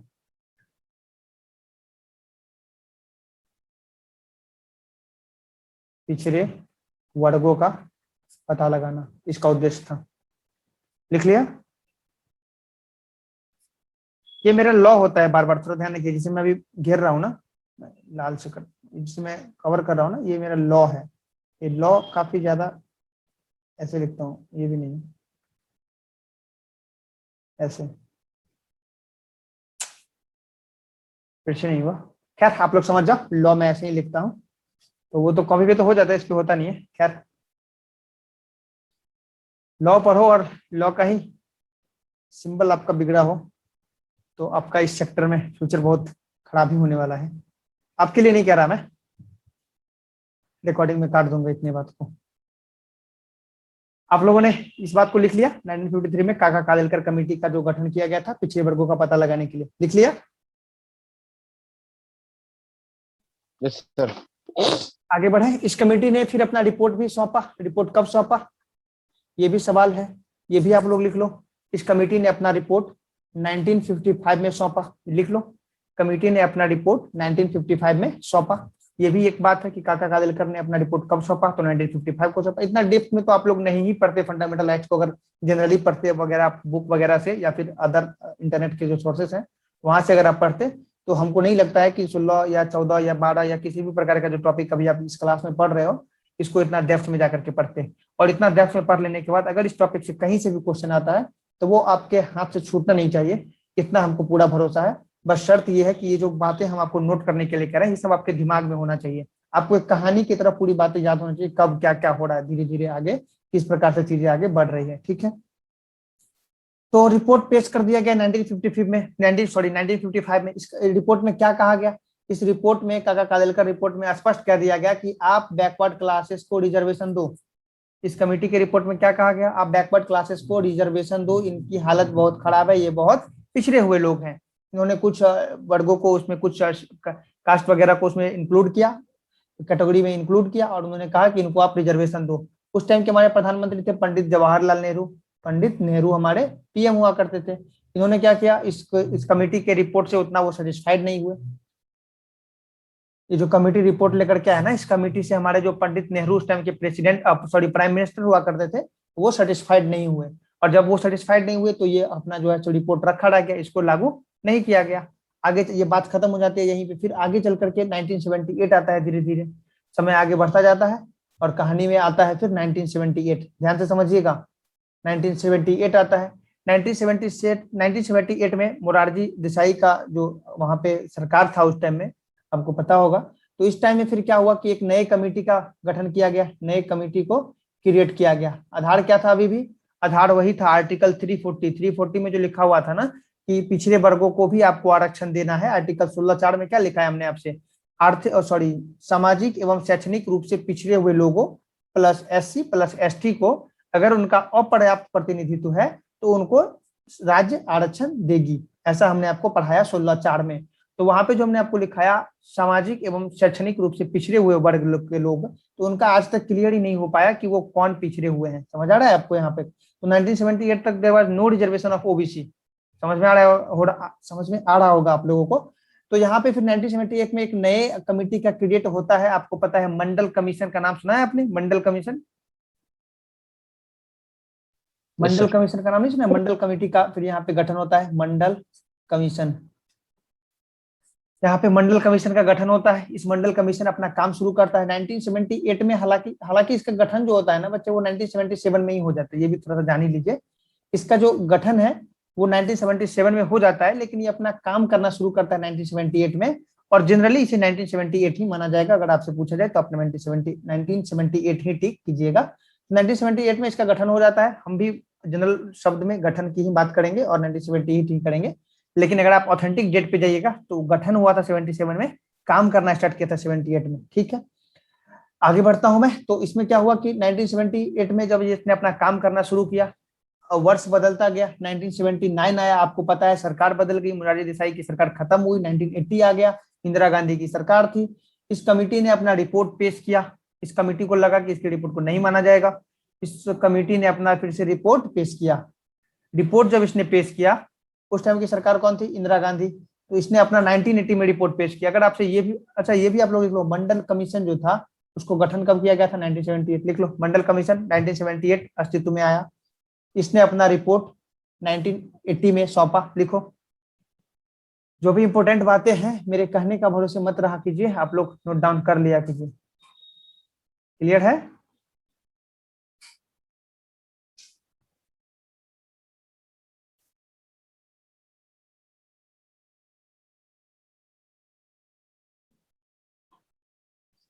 लिख लिए आप लोग?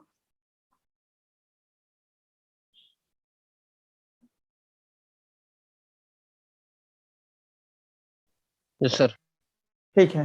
ये जो BP मंडल थे, मतलब इनका जो आप लोगों ने लिख लिया, ये जो मंडल थे इनका पूरा नाम क्या था? तो BP मंडल था इनका नाम। बीपी मंडल, यही चेयरमैन थे उस कमेटी के। वो जो कमंडल कहा गया, जनरली बहुत ज्यादा चर्चा में था। मंडल कमंडल में राजनीति की, अगर आप बिहार के बारे में थोड़ा सा भी जानते हो तो बिहार की राजनीति में मंडल कमंडल का बहुत ही ज्यादा वैल्यू है, इसलिए मंडल के साथ कमंडल इंक्लूड हो गया।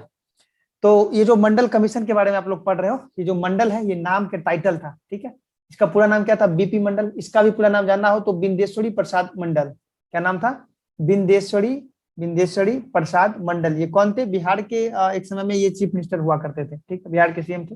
बीपी मंडल की अध्यक्षता में, बीपी मंडल के चेयरमैनशिप में एक कमेटी को क्रिएट किया गया। कमेटी का नाम था मंडल, उसके जो चेयरमैन थे उनका नाम था बीपी मंडल। इस वजह से इस कमेटी को कह दिया गया मंडल कमेटी। 1978 में अस्तित्व में आया, 1980 को अपना रिपोर्ट पेश करता है। रिपोर्ट पेश हो गया, इसके बाद को वैल्यू नहीं दिया गया। आगे चल करके 84 में इंदिरा गांधी की हत्या हो जाती है, मतलब रिपोर्ट आ गया, ठीक है। यहाँ पे भी रिपोर्ट आ गया कि वो पिछड़ा वर्ग कौन कौन है, मतलब बैकवर्ड क्लासेस जो हैं, जिसके दो आधार हैं, सोशली और एजुकेशनली। ये दो आधार पे है ना बैकवर्ड हो सकते हैं। अभी हम लोग कहाँ पे हैं बच्चे? 1980 में। आप ये मत कह देना हमसे कि सर अभी आर्थिक रूप से भी पिछड़ापन है, अभी तो हम पहुंचे ही नहीं, अभी हम 78 1980 में ही घुसे हुए हैं। 1980 से बाहर निकलेंगे तब तो 2021 में आएंगे ना। धीरे धीरे कहानी के जैसे समझिए इसको। तो 1980 के समय में इसका रिपोर्ट आ जाता है। रिपोर्ट में बता देता है कि बैकवर्ड क्लास कौन है, लेकिन इस बात को ध्यान में नहीं रखा जाता है, मतलब इसको साइड में रख देते हैं। यहाँ पे मैं लाइन ड्रॉ कर देता हूँ, इसे साइड में रख दिया। ये जो रिपोर्ट था ना, ये देख रहे हो रिपोर्ट, इसे 1980 में लाया गया और ये साइड में रखा गया। इधर कहानी बढ़ता रहा, मतलब देश की राजनीतिक गतिविधियां तो चलती ही रही। 84 में आपको पता है इंदिरा गांधी का हत्या हो जाता है, फिर राजीव गांधी प्राइम मिनिस्टर बनते हैं। बात आगे बढ़ता है, फिर 1990 में इसे लागू किया जाता है। ये जो रिपोर्ट आया था ना, इसे 1990 में अचानक से लागू कर दिया जाता है। लागू जो करते हैं और उनका क्या नाम था, आप लोग बता सकते हो? तो बता सकते हो 1990 में जब इसको लागू किया गया था, बीपी मंडल साहब की जो रिपोर्ट थी, इस रिपोर्ट में जो सिफारिश किया गया था बैकवर्ड क्लासेस को लेकर के, इसे जब लागू किया गया था उस टाइम कौन थे हमारे नेता, यानी कि प्रधानमंत्री? बता सकते बीपी हो सिंह। कौन? आपके उत्तर प्रदेश से बीपी ही थे। सिंह। हाँ, बीपी सिंह, विश्वनाथ प्रताप सिंह इनका पूरा नाम था। बीपी सिंह। विश्वनाथ के लिए वो बी लिखते होंगे या भी पता नहीं, मैं बी लिख देता हूँ। विश्वनाथ प्रताप सिंह, ये पुराने समय में एक समय में अपने राजा हुआ करते थे। विश्वनाथ प्रताप सिंह जो है ये उत्तर प्रदेश के थे और ये उस टाइम के तत्कालीन प्रधानमंत्री थे। इन्होंने मंडल कमीशन के सिफारिशों को लागू किया। ये भी इंपॉर्टेंट बात है, लिख लो। मंडल कमीशन के सिफारिशों को लागू किसने किया? देखो, मंडल कमीशन को लेकर के ना आपसे कुछ एक क्वेश्चन पूछे जाते हैं। वो क्वेश्चन कौन कौन से होते हैं ध्यान से समझ लो। मंडल कमीशन को लेकर के आपसे कुछ एक क्वेश्चन पूछे जाते हैं, इस क्वेश्चन को ध्यान से समझ लीजिए। सबसे पहला क्वेश्चन जो आता है ना कि मंडल कमीशन कब बना था, ठीक है। मंडल कमीशन का गठन कब हुआ था? तो 1978। अगर बहुत ज्यादा ऑथेंटिक डेट वगैरह सब भी ऑप्शन में हो और 77 भी आ जाए ऑप्शन में, तो तब 77 की तरफ आप जाइएगा, ठीक है। पहली बात। दूसरी बात कि मंडल कमीशन ने अपना रिपोर्ट कब पेश किया? तो 1980, ये भी क्लियर हो गया। तीसरा क्वेश्चन जो मंडल कमीशन से, बहुत हॉट टॉपिक है, बहुत ज्यादा पूछा जाने वाला क्वेश्चन है, ये टॉपिक है ये। फिर जो नेक्स्ट आता है इसमें सवाल की मंडल कमीशन के जो चेयरमैन थे वो कौन थे? तो हमने आपको बता दिया, बीपी मंडल, पूरा नाम बता दिया आपसे हमने, ठीक है। बिंदेश्वरी प्रसाद मंडल कहाँ से थे? बिहार से थे। फिर नेक्स्ट बात आता है कि इस कमेटी के सिफारिशों को कब लागू किया गया? तो कब लागू किया गया? 1990 में लागू किया गया। फिर जो सवाल बन के आता है वो सवाल ये बन के आता है कि 1990 में लागू किया गया, उस टाइम वहां के जो, मतलब वहां के नहीं, पूरे देश के जो कौन नेता थे, कौन हमारे प्रधानमंत्री थे जिन्होंने इस सिफारिशों को लागू किया था? तो इसके आंसर क्या हो जाएंगे? बीपी सिंह। बीपी सिंह का पूरा नाम क्या होगा? विश्वनाथ प्रताप सिंह। तो क्या अब क्लियर है सारी बातें? क्लियर है सारी बातें? Yes sir. ओके, तो इस तरह से आपने सारी बातों को देखा। 1990 में क्या हो जाता है, और जैसे ही सिफारिशों को लागू किया जाता है, यहाँ पे हमने जो आपने लिखा है अभी, जैसे ही यहाँ पे सिफारिशों को लागू किया जाता है, बिंदेश्वर, ये जो बीपी सिंह लिखा है हमने, विश्वनाथ प्रताप सिंह, जो जैसे ही 1990 में मंडल कमीशन के सिफारिशों को लागू करते हैं, पहली बार लागू करते ही देश में पहली बार ओबीसी को रिजर्वेशन मिलता है। याद रखना, ओबीसी को रिजर्वेशन कब से है? 1990 से। हमने आपसे जब आर्टिकल 15 पढ़ा रहा था तब हमने आपको बताया कि अभी हाल ही में हम लोगों को रिजर्वेशन दिया गया है, हमारे सरकार ने एक रिजर्वेशन दिया है। किसको दिया गया है? ईडब्ल्यूएस को दिया गया, इकोनॉमिकली वीकर सेक्शन को दिया गया है। इसको लेकर के बहुत ज्यादा कंट्रोवर्सरी हो रही है कि क्या ये संवैधानिक है, गैर संवैधानिक है। तो चूंकि हम लोग इस जमाने में अभी जिंदा हैं, इस जमाने में अभी हम लोग पढ़ लिख रहे हैं, तो हमको पता है कि ईडब्ल्यूएस को अभी हाल में जोड़ा गया है, ठीक है। तो हाल में जोड़ा गया है तो इस वजह से हमको पता है। लेकिन जब ओबीसी को जोड़ा गया था ना, तब हम लोग नहीं थे, या तो हम लोग का जन्म भी नहीं हुआ था, या फिर ऐसा था, हाँ जन्म ही नहीं हुआ होगा आई होप। तो ऐसी बातें हैं, तो उस टाइम हम लोग थे ही नहीं, तो हम लोग को ऐसा लग रहा है, जब से हम लोग पढ़ाई कर रहे हैं हम लोग को ऐसा लग रहा है कि ओबीसी का जो रिजर्वेशन है वो जिस दिन से कॉन्स्टिट्यूशन बनाना उस दिन से है।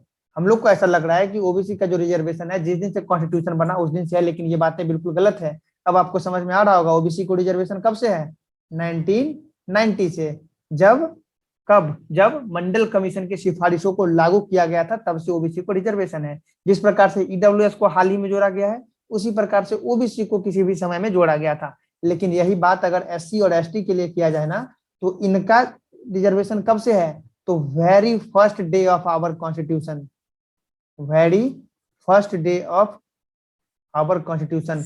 हमारा जो संविधान है, हमारे संविधान के पहले दिन से ही एससी और एसटी को आरक्षण मिल रहा है। जबकि ओबीसी को आरक्षण कब से मिला है, 1990 से मिला है। ये बातें सारी क्लियर हैं आप लोगों के दिमाग में?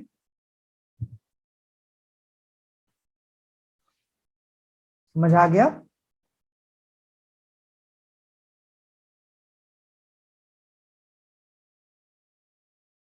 वॉइस ब्रेक हो रहा है क्या? What happened?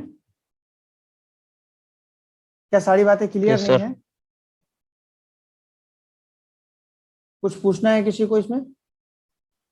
नो सर, ठीक क्लियर। है, तो इस मीटिंग का जो समय है 5 मिनट रह गया है मात्र, तो मैं अब आगे बढ़ता हूँ। क्लियर है सर? ठीक है, सभी लोग ऐसे ही सर मैनेज कर दिया थोड़ा। हाँ बोलो ओबीसी को, सर बोलो। सर ओबीसी को रिजर्वेशन कितना दिया गया था?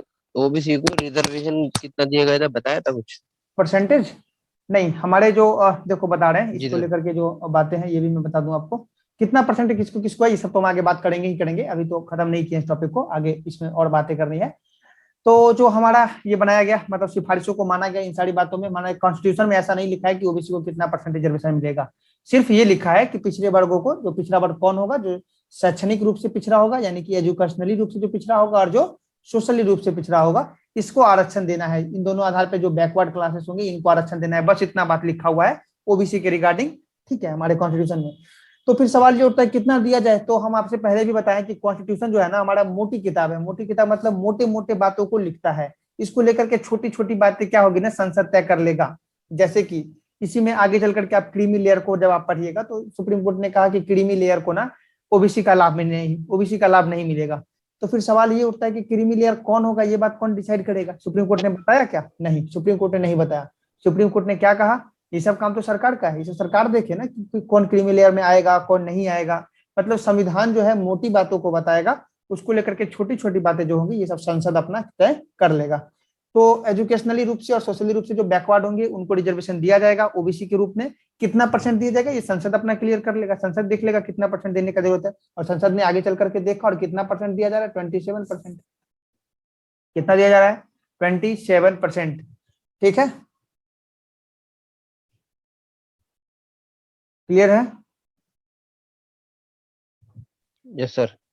तो आगे बढ़े हम लोग, आगे बढ़े बच्चे हम लोग। Yes sir. ठीक है, तो आगे हम लोग बात करते हैं थोड़ा सा। 27% हो गया, ओबीसी को रिजर्वेशन मिल गया, ठीक है। इससे आगे जो बात आता है, जैसे ही ये सब होता है ना 1990 में, जैसे ही इन लोगों को रिजर्वेशन मिलता है, बातें ठीक रहती है यहाँ तक। आगे चल करके एक केस हो जाता है इंदिरा साहनी का। इंदिरा साहनी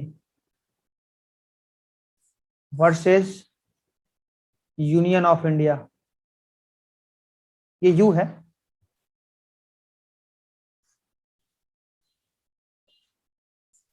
इस तरह का एक केस आता है, डिसीजन होता है 16 नवंबर 1992 का। ये है मैटर, डेट याद रखना हो तो 16 नवंबर लिख लेना। आप लोग लिख रहे हो ना सारी बातों को, 1990 में इसे लागू किया गया वगैरह सब, ठीक है। ये भी लिख लो, इसके आधार पे ओबीसी को 27% रिजर्वेशन दिया गया। लिख लो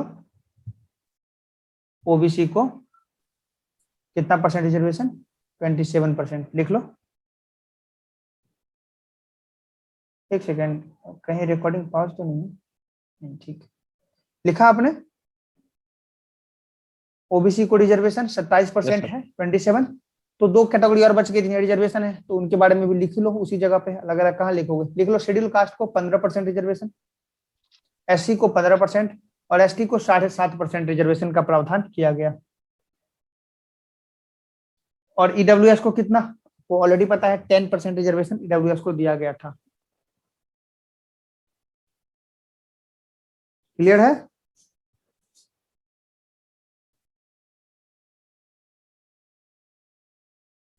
आगे बढ़ूं बच्चे में? सर एससीओ कितना दिया था एक बार बता दें दोबारा। एससी को 15%, एसटी को 7.5%, 7.5 मैं लिख दे रहा हूं यहाँ पे, देख लो। एससी 15, एसटी 7.5 परसेंटेज में है सब। परसेंटेज में ना होने से क्या होगा, सीटें बुक हो जाएगी, तुम इतना रख लो। परसेंटेज हो जाने से जितना सीट है उसका परसेंटेज निकाल लो, उतना वो सीट रिजर्व हो जाएगा। क्लियर है? Yes sir.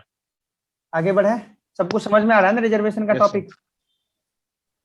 जी सर। चलिए, तो जब आप लोग बहुत अच्छे से किसी जनरल कंपटीशन वगैरह सब का तैयारी करते ना, तब भी आपको ये सब नहीं पढ़ाया जाता, लेकिन आप लोग छोटे से एग्जाम लॉ एंट्रेंसेस में इतना डेप्थ में जाकर के पढ़ रहे हैं। लॉ एंट्रेंस को छोटा सा एग्जाम इसलिए कह रहे हैं क्योंकि ये 40 से 45 दिनों में क्लियर हो जाता है, मतलब ठीक से आप 40-45 दिनों तक पढ़िएगा तो लॉ एंट्रेंस आप लोग क्लियर कर लीजिएगा। कोई बहुत रॉकेट साइंस है नहीं इसमें, सिलेबस ही आप देख रहे हो कितना छोटा सा है।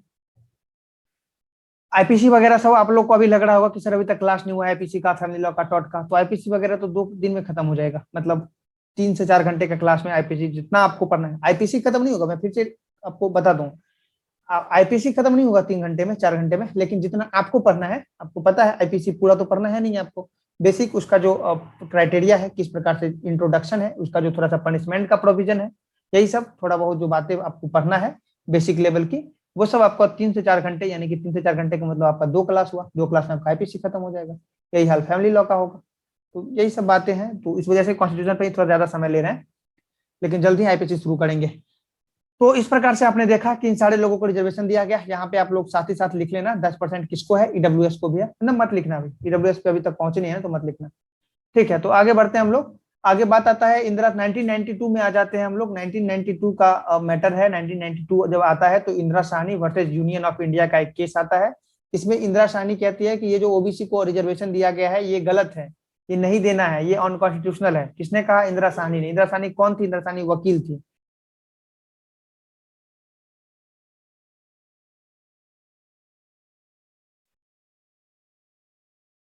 40 मिनट्स का वही इशू हो गया था।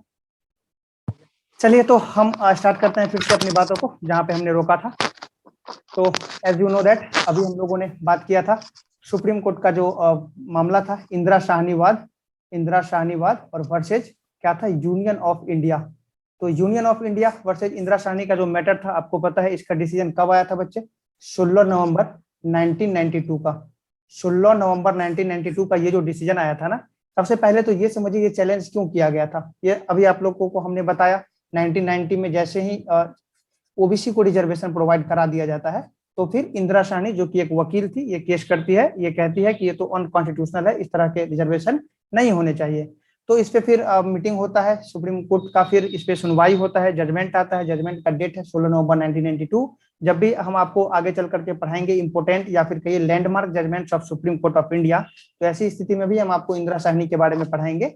और फिर इंदिरा साहनी का जो ये जजमेंट का डेट है, ये भी बहुत इंपॉर्टेंट है, आपसे लॉ एंट्रेंसेस एग्जाम में निश्चित रूप से पूछे जा सकते हैं, तो ये याद रखिएगा। इस मैटर पे जब सुनवाई होता है तो जजमेंट होता है। जजमेंट में 3-4 बातों को इसमें बताया जाता है। हालांकि बहुत सारी बातें थी, लेकिन उसमें 3-4 बातें हैं जो कि काफी ज्यादा इंपॉर्टेंट है। क्या क्या बातें इंपॉर्टेंट है, इन सारी बातों को हम लोग पहले देख लेते हैं। सबसे पहला तो ये कहता है सुप्रीम कोर्ट कि ओबीसी का जो रिजर्वेशन है बच्चे, अभी जो हमने आपको बताया कहाँ से रिजर्वेशन आया, किस तरीके से काम किया गया, इसके लिए काका कालेलकर समिति 1953 में बनाया गया, फिर इसको लेकर के 1955 में रिपोर्ट आया, फिर पंडित नेहरू की सरकार थी उस टाइम, इस रिपोर्ट को नहीं माना गया। फिर 1977 में एक और कमिटी, जिसे हम लोग बीपी मंडल, बिंदेश्वरी प्रसाद मंडल के चेयरमैनशिप में एक कमेटी को बनाया गया, जिसे मंडल आयोग के नाम से, मंडल कमीशन के नाम से जाना गया। फिर 1978 में ये काम करना शुरू करता है और आगे चल करके 1980 में ये अपना रिपोर्ट सौंपता है और इसके रिपोर्ट को 1990 में जाकर के मान लिया जाता है, इनकी सिफारिशों को मान लिया जाता है और 1990 से ओबीसी को रिजर्वेशन दे दिया जाता है। तो यहाँ पे आपको एक बात समझ में आ रहा होगा, क्या हमारे कॉन्स्टिट्यूशन में ओबीसी को रिजर्वेशन था? तो नहीं, ओबीसी को जो रिजर्वेशन मिल रहा है बच्चे, जिस तरह से ईडब्ल्यूएस को मिल रहा है, अभी हाल से ही मिलना स्टार्ट हुआ है, उसी प्रकार से ओबीसी को भी 1990 में मिलना स्टार्ट हुआ था। अगर आपसे पूछा जाए कि किस कैटेगरी को लगातार कॉन्स्टिट्यूशन के लागू होने के पहले दिन से ही रिजर्वेशन मिल रहा है, तो इसके लिए आपका आंसर होगा एससी और एसटी कैटेगरी। इसको लेकर के भी अभी हमने पिछले 1 घंटे में विस्तार से चर्चा किया था। अब हम आगे बात करते हैं। तो और ये जो जजमेंट आता है Indira Sahni versus union of India case में, तो सबसे पहला जजमेंट का जो बात आता है वो बात यही आता है कि ओबीसी का जो रिजर्वेशन है ये बिल्कुल कॉन्स्टिट्यूशनल है। इंदिरा साहनी का जो कंप्लेन था कि ये जो ओबीसी का रिजर्वेशन मिल रहा है ये अनकॉन्स्टिट्यूशनल है, ये इनका क्लेम था, लेकिन इस क्लेम को खारिज कर दिया गया। सुप्रीम कोर्ट ने कहा ओबीसी का रिजर्वेशन बिल्कुल कॉन्स्टिट्यूशनल है। और आप लोगों को भी पता होगा कि जैसे ही हमने आपको पूरा बैकग्राउंड बताया पिछले 1-1.5 घंटे में, जो हमने आपको समझाया, इसमें आपको समझ में आ गया होगा कि ये केस तो बेकार ही है, ये बिल्कुल का बिल्कुल 100% कॉन्स्टिट्यूशनल है। कैसे कॉन्स्टिट्यूशनल है? आपको अगर याद होगा तो हमने आपको पढ़ाया था आर्टिकल 340। आर्टिकल 340 किससे रिलेटेड है?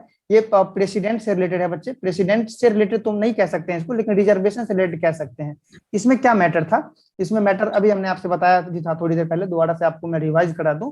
इसमें हमने आपसे कहा था कि जो संविधान हमारा जब से लागू होगा, कब से लागू हुआ था? 26 जनवरी 1950। तो 26 जनवरी 1950 से जब हमारा संविधान लागू होता है, इसके 5 वर्ष के अंदर आपको एक ऐसी कमेटी बनानी पड़ेगी जिसका काम होगा कि पिछड़ा वर्ग कौन है इसका पता करना है, बैकवर्ड क्लासेस के बारे में आपको पता करना है। ये आर्टिकल 340 में लिखा हुआ था। और इसी का आधार लेकर के आगे चल करके 1978 में आपको पता है मंडल कमीशन कॉन्स्टिट्यूट किया गया था। और मंडल कमीशन के सिफारिश के आधार पे ही तो ओबीसी का रिजर्वेशन दिया गया था ना। तो ये अनकॉन्स्टिट्यूशनल कैसे हो सकता है? हो ही नहीं सकता, ये तो बिल्कुल बेतुकी सी बात थी। पहली बात, ओबीसी रिजर्वेशन वैलिड, ठीक है। आगे चल करके अच्छा, ये जो डेटा आ रहा है ना 1992, इस टाइम सरकार बदल गया था। इस टाइम सरकार किनका था? पीवी नरसिम्हा राव, आप लोग जानते होंगे, नरसिम्हा राव की सरकार थी। मैं सीधे शॉर्टकट में लिखता हूँ नरसिम्हा राव, थोड़ा सा आप लोग इसको अपने अकॉर्डिंग कर लीजिएगा, समझ लीजिएगा। नरसिम्हा राव की सरकार थी। जब नरसिम्हा राव की सरकार बनती है ना, तो ये एक और प्रोविजन कर देते हैं जिसके बारे में हम आपको बताना चाह रहे हैं। नरसिम्हा राव की सरकार ने पहली बार जनरल वर्ग के लोगों को, जिनको पहले से कोई आरक्षण नहीं मिल रहा हो, उनको आर्थिक आधार पे, मतलब इकोनॉमिकली बैकवर्ड के आधार पे रिजर्वेशन दिया था। आप लोग कहोगे नहीं सर थोड़ा सा मिस्टेक हो रहा है आपको, ईडब्ल्यूएस का रिजर्वेशन तो मोदी गवर्नमेंट ने दिया है। लेकिन नहीं बच्चे, सबसे पहली बार 1992 में किसने दिया था? पीवी नरसिम्हा राव की सरकार ने दिया था। पीवी नरसिम्हा राव की सरकार ने सबसे पहली बार जनरल वर्ग के लोगों को, जिनको पहले से किसी भी प्रकार का रिजर्वेशन नहीं मिल रहा है और अगर वो आर्थिक रूप से पिछड़े हुए हैं, तो इसको लेकर के उन्हें रिजर्वेशन दिया गया था, ठीक है। तो जब ये जजमेंट आता है, इस जजमेंट में ओबीसी के रिजर्वेशन को तो कॉन्स्टिट्यूशनल ठहरा दिया जाता है। लेकिन ये जो नरसिम्हा राव ने जो जनरल वर्ग के लोगों को रिजर्वेशन दिया था ना, इकोनॉमिकली बेस्ड था इसका।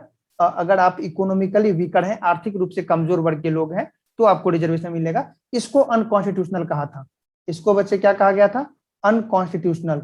इसको अनकॉन्स्टिट्यूशनल कहने का रीजन आप बच्चे कोई बता सकते हो मुझे? क्यों कहा गया था अनकॉन्स्टिट्यूशनल? क्या रीजन हो सकता है? आप लोगों ने पढ़ाई नहीं किया है, कोई बात नहीं है, लेकिन अभी जो हमने बताया है पीछे, इसके बेसिस पे आप बता सकते हो कि अनकॉन्स्टिट्यूशनल इसे क्यों कहा गया था या क्यों कहा जा सकता है। कोई बता सकते हो?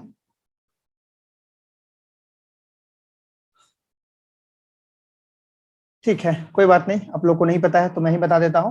देखिए, हमने आपसे क्या बताया था? हमने आपसे बताया था कि हमारा जो कॉन्स्टिट्यूशन का जो आर्टिकल था 340, इसमें जो बैकवर्ड क्लासेस की बात की गई थी, इसमें बैकवर्ड क्लासेस का जो आधार था वो कितने आधार थे?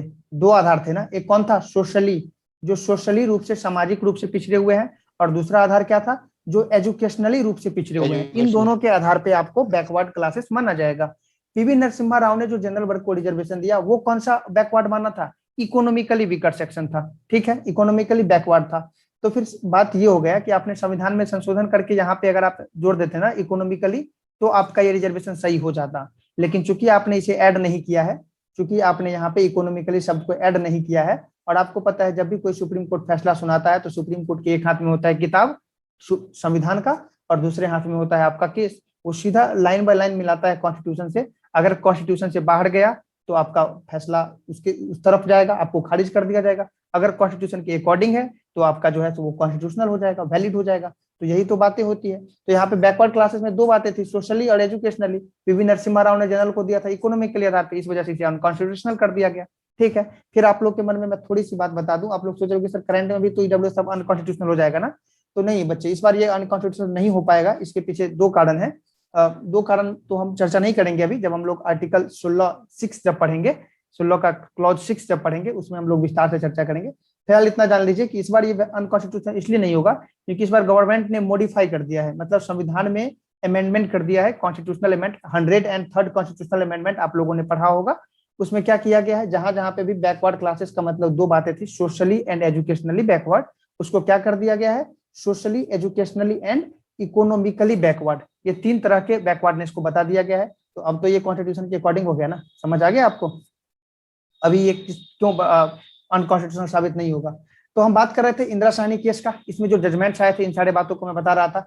सबसे पहला क्या था, ओबीसी का जो रिजर्वेशन है वो कॉन्स्टिट्यूशनल है, जनरल को जो इकोनॉमिकली बेस पे रिजर्वेशन दिया गया वो अनकॉन्स्टिट्यूशनल है। इससे अगर और आगे बात किया जाए तो एक और जजमेंट था इसमें कि जो रिजर्वेशन का क्राइटेरिया है ना, रिजर्वेशन का जो लिमिट है, जो रिजर्वेशन का जो बाउंड्री है ना, इस बाउंड्री को 50% से नहीं बढ़ाया जा सकता है। किसने कहा था बच्चे, सुप्रीम कोर्ट ने कहा था कि रिजर्वेशन का जो बाउंड्री है इसे 50% से नहीं बढ़ाया जा सकता है, मतलब रिजर्वेशन 50% से एक्सीड नहीं करेगा। बस इतना ही लाइन नहीं था ये, इसमें और भी आप लोग नोट कर पा रहे हो, इसे मिटा दूं मैं इसे, मिटा दें इसको। Yes sir. ठीक है, तो आप लोगों ने नोट कर लिया होगा। आगे बात करते हैं हम। तो यहाँ पे सुप्रीम कोर्ट ने एक और बात बताया, लिमिट सेट कर दिया। इन्होंने कहा कि रिजर्वेशन का जो दायरा है वो 50% से ज्यादा नहीं होगा, लेकिन इन्होंने साथ ही साथ एक और लाइन इसमें ऐड कर दिया था। वो लाइन क्या था, वो लाइन इन्होंने ऐड कर दिया था कि जनरल केस में 50% से ज्यादा नहीं होगा, लेकिन अगर कभी बात आती है स्पेशल केस की, अगर बात आती है स्पेशल केस की, तो स्पेशल केस में इस जो क्राइटेरिया है 50% इसे बढ़ाया जा सकता है, इसे इंक्रीज किया जा सकता है। और ये पावर किसके हाथ में दिया, पार्लियामेंट के हाथ में। तो आपको पता है पार्लियामेंट के पास अब शक्ति है, वो चाहे तो 50% से ज्यादा का भी रिजर्वेशन कर सकता है। बस उसको सुप्रीम कोर्ट में जब भी इसको लेकर के चैलेंज किया जाएगा तो उसे क्या साबित करना पड़ेगा, उसे साबित करना पड़ेगा कि सर सिचुएशन जो है ना, सुप्रीम कोर्ट से कहेगा सर सिचुएशन जो है ना वो जनरल नहीं है, स्पेशल है, कुछ विशेष परिस्थिति है जिसकी वजह से मुझे 50% से ज्यादा करना पड़ रहा है। अगर इस बात से सुप्रीम कोर्ट सेटिस्फाइड हो जाता है तो रिजर्वेशन को बिल्कुल 50% से बढ़ाया जा सकता है। अभी जो हाल ही में एक रिजर्वेशन का जो सबसे बड़ा जो मुद्दा सामने आया था, मराठा आरक्षण, आप लोगों ने सुना होगा। मराठा आरक्षण हमको लगता है कि पिछले 7-8 साल में सबसे बड़ा केस के, अगर अयोध्या वाला केस को छोड़ दीजिएगा, अयोध्या वाले वर्डिक्ट को छोड़ दीजिएगा, तो रिजर्वेशन को लेकर के ये बहुत ही इंपॉर्टेंट केस होने वाला था, क्योंकि इसमें बहुत सारी बातें थी, आगे चल करके हम बात कर रहेंगे ही उस पर। तो बस हम आपको याद दिला रहे थे थोड़ा सा मराठा आरक्षण के बारे में, आगे चल करके इसमें विस्तार से हम बात करेंगे ही। तो ये जो लिमिट का क्राइटेरिया भी सेट कर दिया गया, तो अगर आपसे पूछा जाए कि क्या संविधान में इस बात का, या फिर आपसे ये पूछा जाए कि according to constitution of India कितना परसेंट रिजर्वेशन दिया जा सकता है, मैक्सिमम कितना परसेंट रिजर्वेशन दिया जा सकता है, तो आप जो है सो उत्तर दीजिएगा, इस बात का कोई मेंशन ही नहीं है। संविधान में हमारे किसी भी तरह के परसेंटेज का, किसी भी प्रकार के लिमिटेशन का मेंशन नहीं है। जो 50% का मामला आता है ना, कहाँ से आता है, ये आता है सुप्रीम कोर्ट का रूलिंग है, सुप्रीम कोर्ट का जजमेंट है। और आपको पता है सुप्रीम कोर्ट कैसा कोर्ट है, सुप्रीम कोर्ट कैसा कोर्ट है आपको पता है, इसे बोलते हैं क्या, और अभिलेखीय न्यायालय, अभिलेखीय न्यायालय बोलते हैं इसको। इसका मतलब ये होता है कि सुप्रीम कोर्ट ने जो भी, वॉइस जा रहा है क्लियर? Yes sir.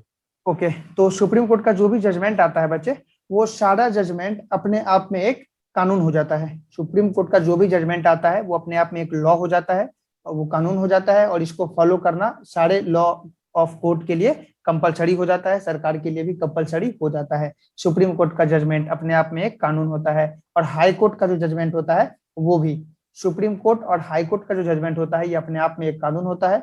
इसे मानना सरकार के ऊपर कंपलसरी, जिसको बोलते हैं अनिवार्य, ये हो जाता है। ठीक है, तो ये लिमिट की बात आ गई, लिमिट भी आपने समझ लिया। साथ ही साथ एक और बात इसमें बताया गया, दो बातें और बताई गई, दोनों बातों पे भी मैं चर्चा कर लूं, आप लोग लिख लीजिए, आप लोग नोट करके लिख लो। Indira Sawhney versus Union of India के केस में संविधान में, सॉरी आप लोग लिखिएगा कि Indira Sawhney versus state of, Indira Sawhney versus Union of India के केस में रिजर्वेशन का लिमिट 50% तक बढ़ा दिया गया, 50% तक किया गया था, अधिकतम 50% तक किया गया था। ठीक है, आप लोगों ने लिख लिया? Yes sir. Okay, very good, आगे बढ़ू मैं, एक Yes. सेकेंड। ठीक है, आगे बढ़ते हैं हम लोग अब। वेरी गुड, हमारे सर अब इस क्लास से चले गए हैं। एक्चुअली वो चेक करना चाह रहे थे कि मैं कैसा पढ़ा रहा हूँ। कुछ मैसेज वगैरह आए हैं क्या? नो, बाद में आएंगे। ठीक है, तो मैं इसे मिटा रहा हूँ। अब आगे की जो बातें हैं वो अब करते हैं। आगे की बातें क्या है? तो लिमिट की बातें हो गई, फिर बातें आती है क्रीमी लेयर का। ठीक है, और एक बात आता है प्रमोशन का। दो बातें और है, एक क्रीमी, पहले मैं लिख देता हूँ प्रमोशन।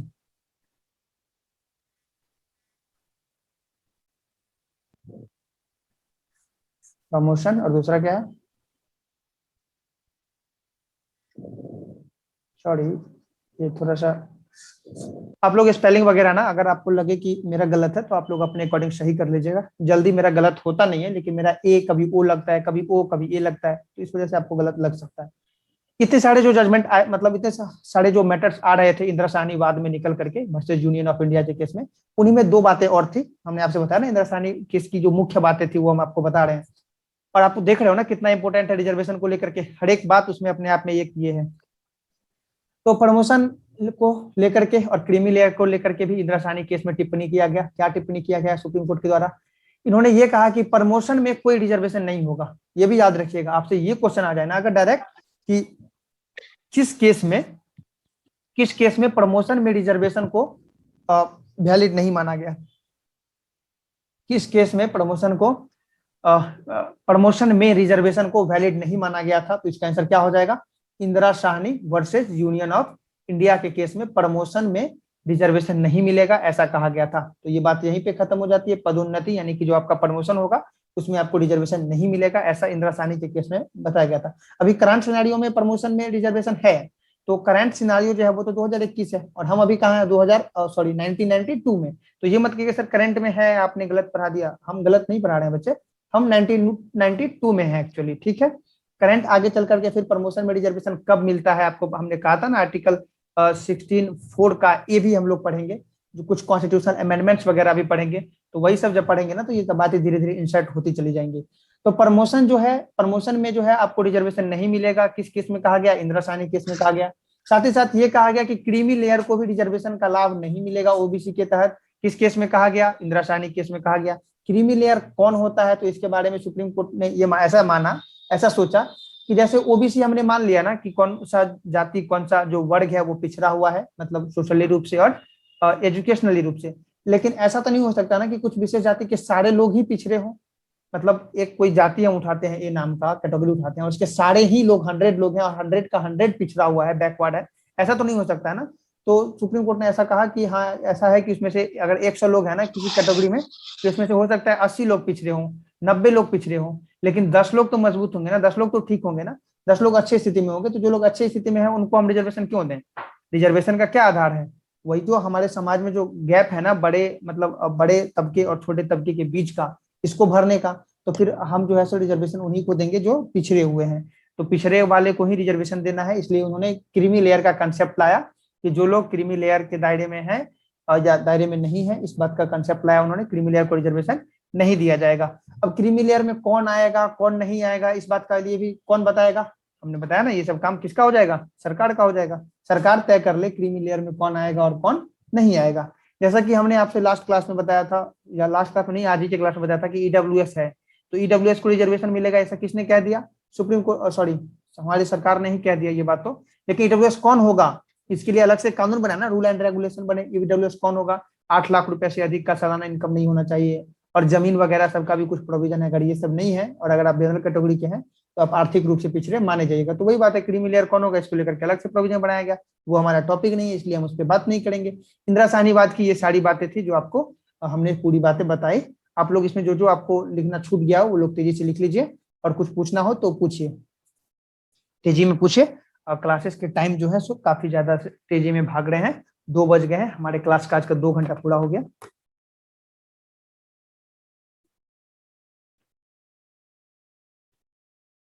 कुछ पूछना है किसी को? No sir. सारी बातें क्लियर हो गई? तो आज की क्लास में बच्चे बस हम इतना ही रखना चाह रहे हैं, इससे आगे की बातें हम फिर नेक्स्ट क्लास में करेंगे। तो अगर कोई डाउट नहीं है तो फिर हमको क्लास खत्म करना पड़ेगा, और अगर डाउट है तो आप लोग जल्दी से पूछिए। पूछिए पूछिए, तेजी में कुछ पूछना है किसी को?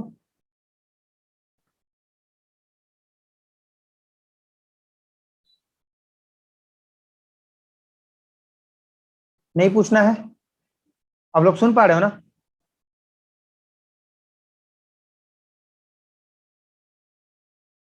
क्या आप लोग सुन पा रहे हो?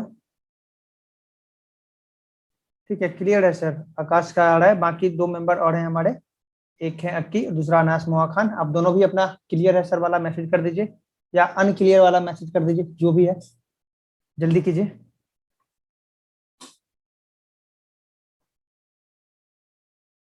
क्लियर है सर। अनास मोआ खान, अब आपका बारी है, चलिए आपका भी आगे क्लियर है सर। ठीक है, सबने सेम रिप्लाई किया है, तो मैं आज की क्लास को यहीं रोकता हूँ।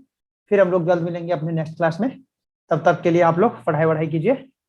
जो टॉपिक हमसे पढ़ रहे हैं पढ़ ही रहे हैं, जो टॉपिक हमसे नहीं पढ़ रहे हैं उस पर आप अपना कमांड थोड़ा सा बढ़ाइए। हम लोग तो पहुंचेंगे ही, थोड़ा लेट पहुंचेंगे लेकिन पहुंचेंगे जरूर। तब तक आप लोग अपना तैयारी जारी रखिए। ठीक है, फिर मिलते हैं जल्द नेक्स्ट क्लास में।